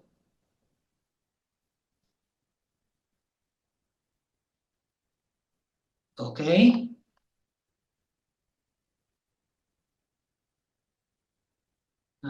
Let's also get result from Gemini. Okay, so see, it's very fast. Also Chat GPT, it's really fast. Okay, let's compare. Let's start with Chat GPT. The original text is the HPSOT tool for constructing the ancient course timetables with minimum total operating cost and everything has previously been developed. The HPSOT tool was previously developed to create efficient course timetables while minimizing total operating cost in the university. Okay? Different construction, although it starts with HPSOT tool, but different construction of the sentence already. But again, the meaning is the same. Let's look at the result of Gemini. A tool called HPSOT has been developed to create efficient university course timetables that minimize similar, but I don't like how Gemini started the sentence. I prefer this one. Let's look at DeepSeek's result. The HPSOT tool, designed to create efficient course timetables while minimizing total operating cost for universities, has been developed previously. It's also good, but I think I prefer this result. Okay, so again, it's up to you if you prefer the result provided by Gemini or result provided by DeepSeek or other AI, then you may use that. Then let's just simply use the sentence and then use it here. Okay.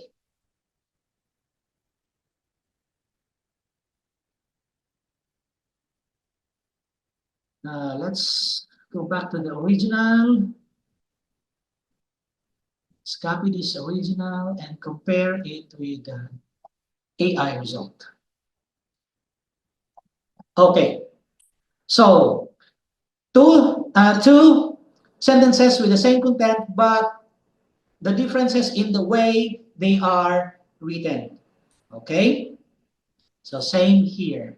So again, you may use AI. You may use AI to help improve the English language accuracy of your text, of your original text, the text that you have already written.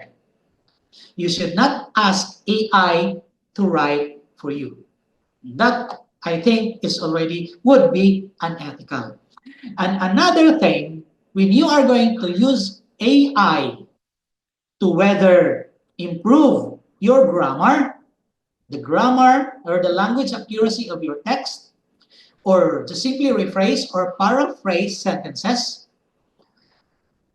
I strongly suggest, because some journals require that you must have, especially if you are going to submit your paper for publication in international journals, there are some journals who require authors to have their work checked first for AI detection, AI writing detection.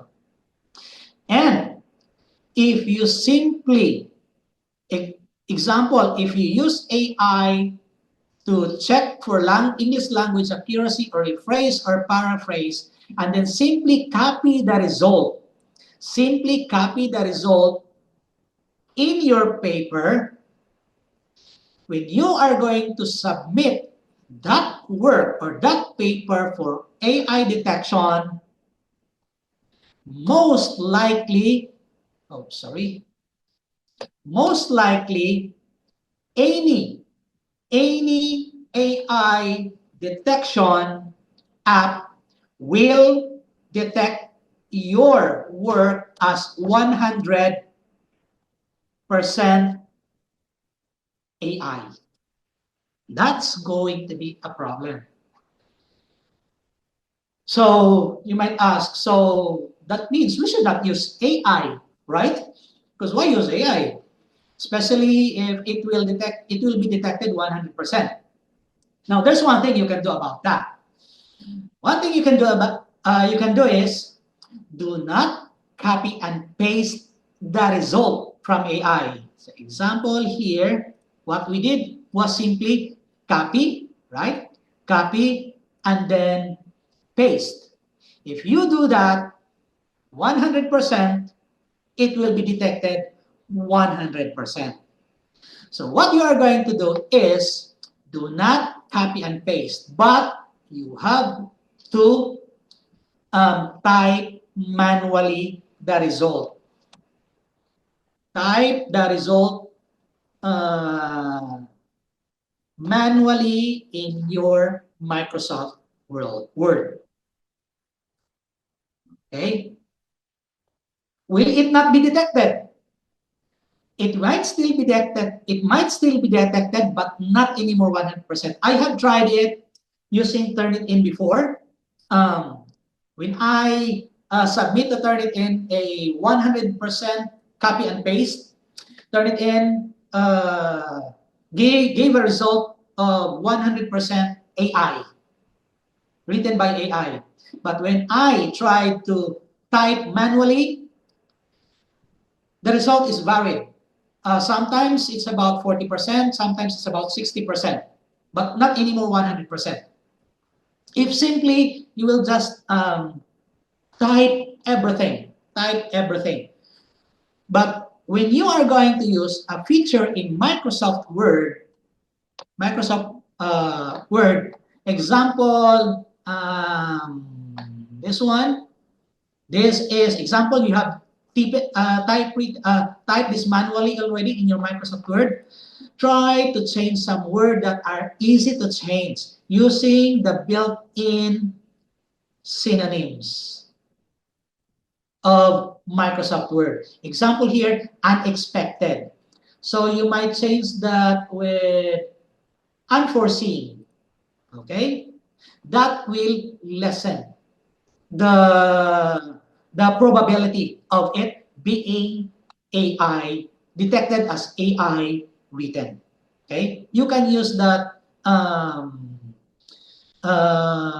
feature of Microsoft Word. Just change some, this one, unprecedented, unparalleled, extraordinary. Not a good word. I don't like it. Unprecedented, maybe constructing, you can change.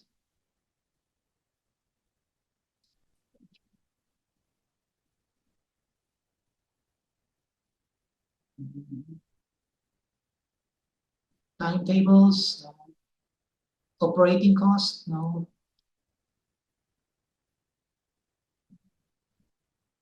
Developed, established. Okay. Maybe change this one. If you think it can be changed, then you try to change using the provided suggestions. If you think you should retain that word, because in some studies, even though that word is common, is example, this one, uh, course timetable. Course timetable. This is common, very common. This is not a jargon. This is not a terminology specific to one field only. This is a very common phrase. But this word, you should use this consistently in your study. Example, it's a part of your keyword. It's a keyword in your study. So you should not change this one. So when you are going to try to change words with their synonyms, you should not change keywords in your study. Okay? You have to be consistent with your keywords. You can change other words that can be changed, but keywords you should not change. Okay? So what I have shown you is for um, checking for grammar accuracy and um, paraphrasing or rephrasing. Now, let's go to abstract writing. Writing abstract manually and using AI. Okay. As I've said a while ago, it would be better if you can do it, you write your abstract yourself based on the information in your full paper, in your full text. Based from the information in every section of your paper. If you can do it by yourself, it would be better. Then just use AI to check for grammar accuracy or to rephrase or paraphrase or change from active voice to passive voice. But if you are not confident to do that, then you may use AI to look for sentences, pick sentences from your original work. But again, you should not ask AI to write the abstract for you. You just ask AI to pick sentences. Pick sentences from the text that you have written already, that you have done. Okay, let's do it. Let's use another paper maybe.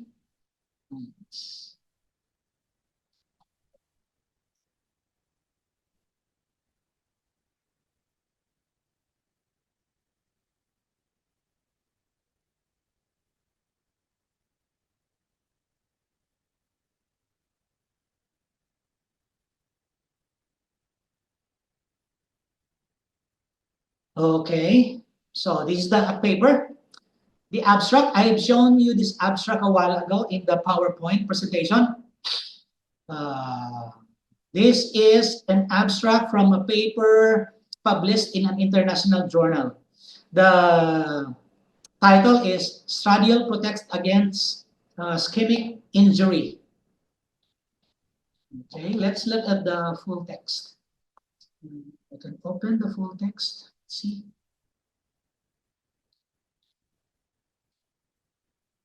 Okay, so I can open the full text. Okay, now, example. You are going to, this is your paper, example, this is your paper, and then you are going to write now your abstract. The abstract, um, smaller here, this one.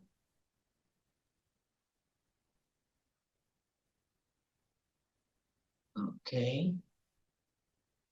When you are going to start writing your abstract, you have to separate whether you are writing a one paragraph unstructured abstract, one paragraph abstract, or abstract divided in short paragraph.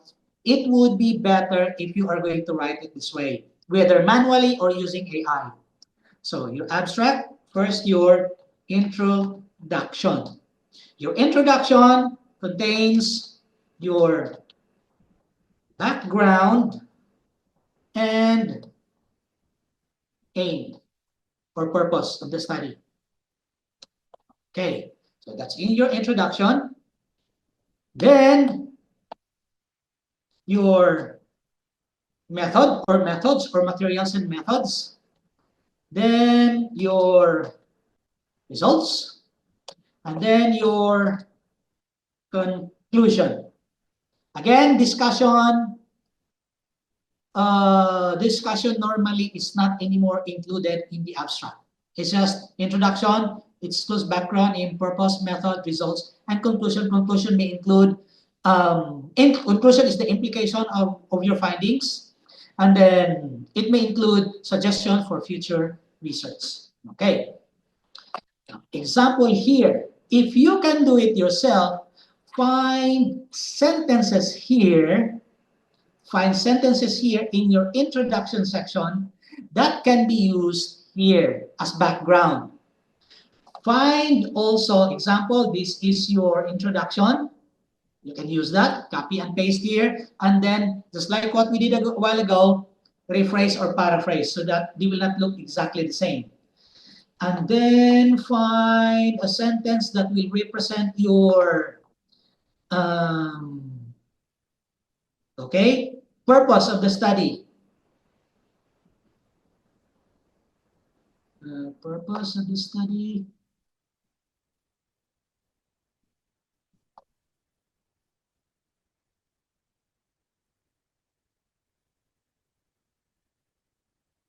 It's not known. This is not my study. Okay, I just use this as an example, so I cannot find where is the Where did they write? The author wrote the, okay. I find it difficult to write the aim. I just see the background. So, example, if you have this kind of problem also, locating or finding out or getting a sentence that will represent as your aim of the study, then you can just simply copy some paragraph, not necessarily all paragraphs of your introduction, just some paragraph which most likely contain the background and aim of your study. Then copy and paste it in AI. Okay. Oops. Okay, let's go to AI. So here, start a new one. So here is the content. So me example, in these paragraphs, most likely you can get the introduction or the background or the aim and purpose of your study. Then you provide the prompt.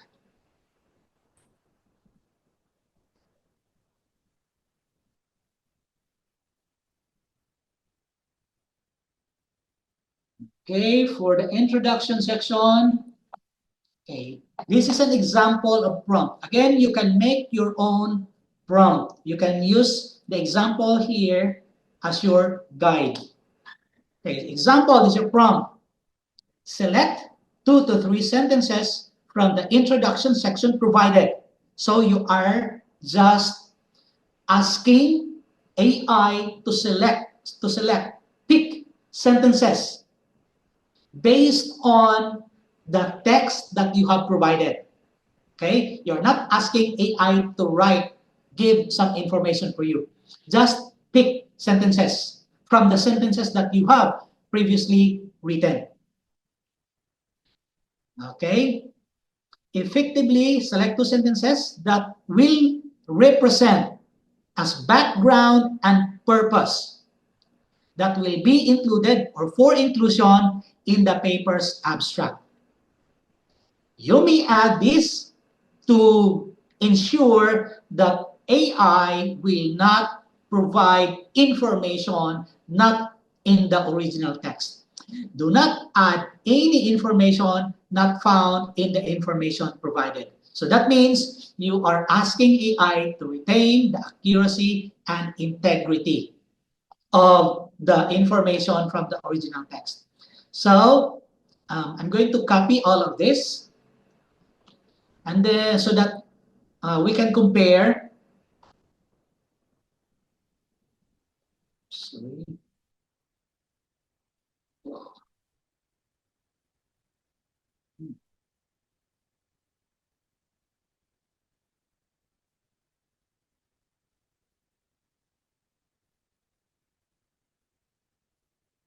Okay.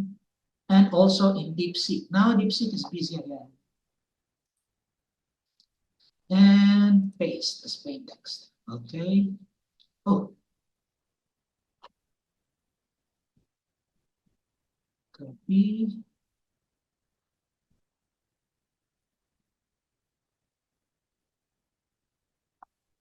Okay.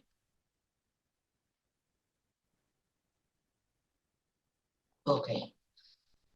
And then get the result.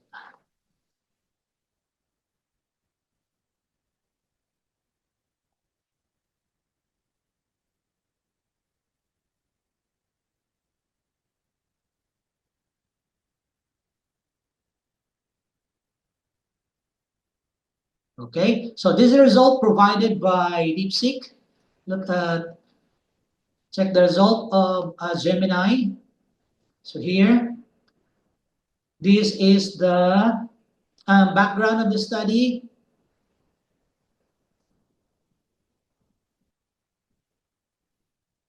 Okay. And this is the aim and purpose of the study. I don't like the result provided by DeepSeek. Gemini is better. How about ChatGPT? Let's check.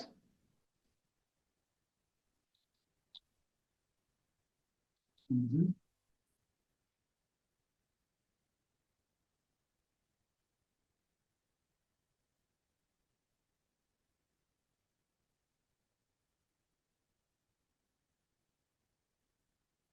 Not working. Chat GPT is not working. I don't know why. Since Gemini has already provided good results, so let's just use the result provided by Gemini. Okay, and simply copy it here. So that will serve as your introduction. Let's even try to compare this introduction section provided by AI, provided by Gemini, with the original abstract. Let's compare. Let's try for just for comparison. That's one. Okay, this one.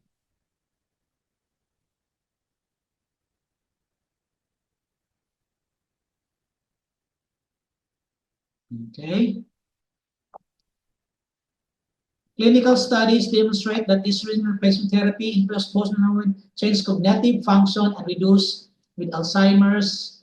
Okay. This study assesses whether physiologic levels of estradiol prevent brain injury. Okay, so this is the original abstract. The new abstract, estradiol, okay, it talks about the subject in your title, which I think I prefer because here the title estradiol, then it mentions the original abstract mentions right away clinical studies that and so on and so forth. And estradiol is only mentioned later.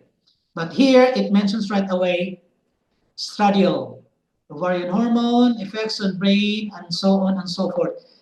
Recent clinical studies, okay, there, show the same placement in post, okay.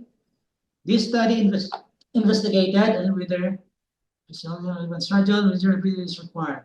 Okay, similar, especially this part here. Very similar with the original, only very slightly different. So for me, this one provided by AI is most likely even better than the original. Okay?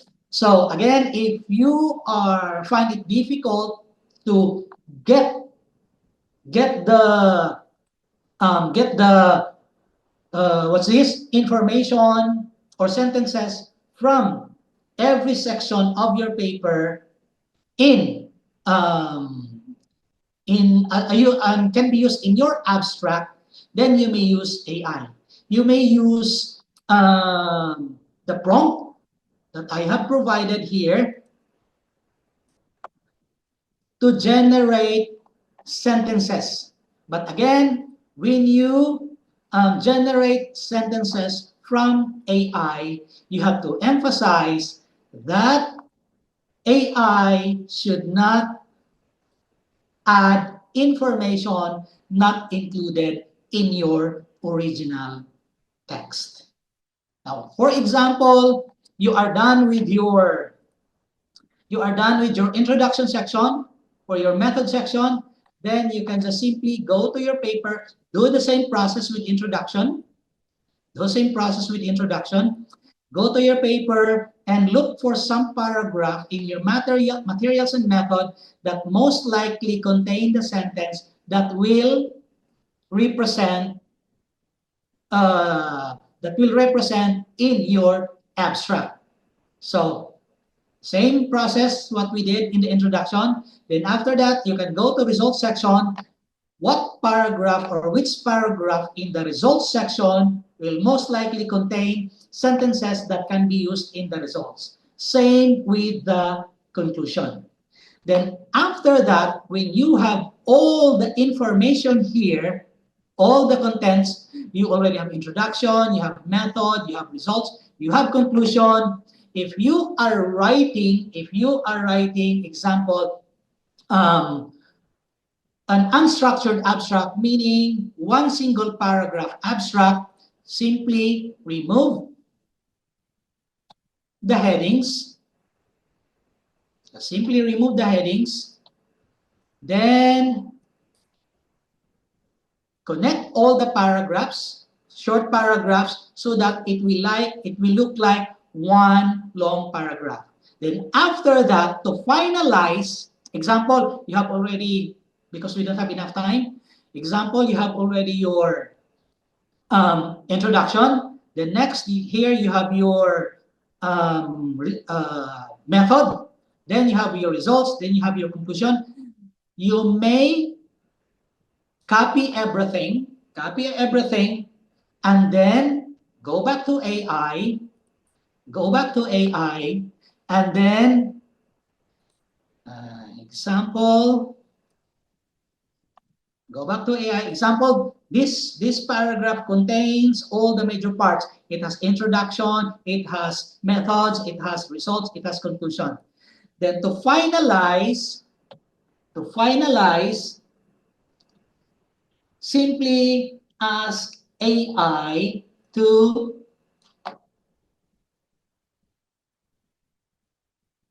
write the abstract.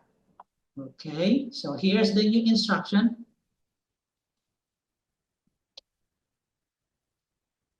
Ask AI to write the abstract in one paragraph only. Then, based on the instructions provided by your target journal, find out how many words. You have to provide also the maximum number of words. So write the abstract into a single coherent paragraph with no more than 200 words. Then ask AI to revise if necessary to make sure that it's clear, it's readable, and it's concise. And AI should maintain the accuracy and integrity of the original text.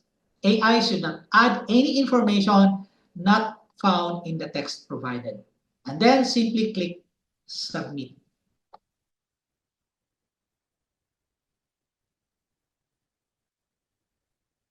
I don't know why ChatGPT is not working.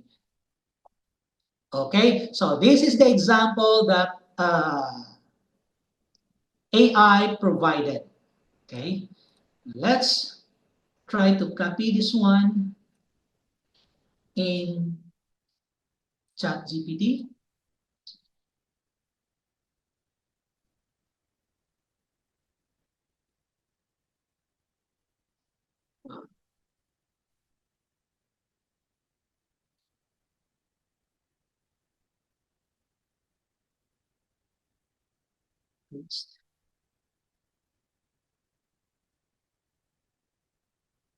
ChatGPT is not working today. Let's use Gemini. DeepSeek.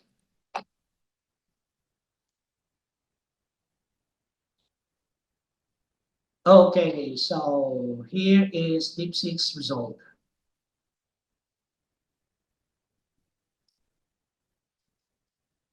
Okay, so you may use the provided result because, as again, these results are not provided assuming that you provided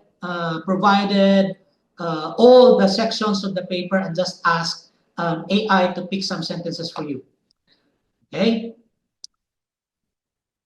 so these results are, even though it is here in AI, but all of the sentences come from your original work. You just ask AI to pick sentences for you. So you did not ask AI to write new sentences. These are sentences that come from your original work. Then ask AI to improve the language. Then, to finalize, same with what we did a while ago, do not simply copy and paste the text. What you are going to do is you have to type the text manually in Microsoft Word. And if possible, try to find synonyms of that word that you can change. Example, improves is very common, so you may change that to progresses. Um, Maybe associated is a very common word. We change with related. Okay, so you can do that one. Investigated, that's a very common word. Maybe change that to examined. Okay, so they will not be detected 100%. Type manually and try to change some common words with their synonyms. Okay, that's when you are going to use AI. But again, if you can do it manually, do it manually. I will show you some guide questions that can help you write your abstract manually. Okay,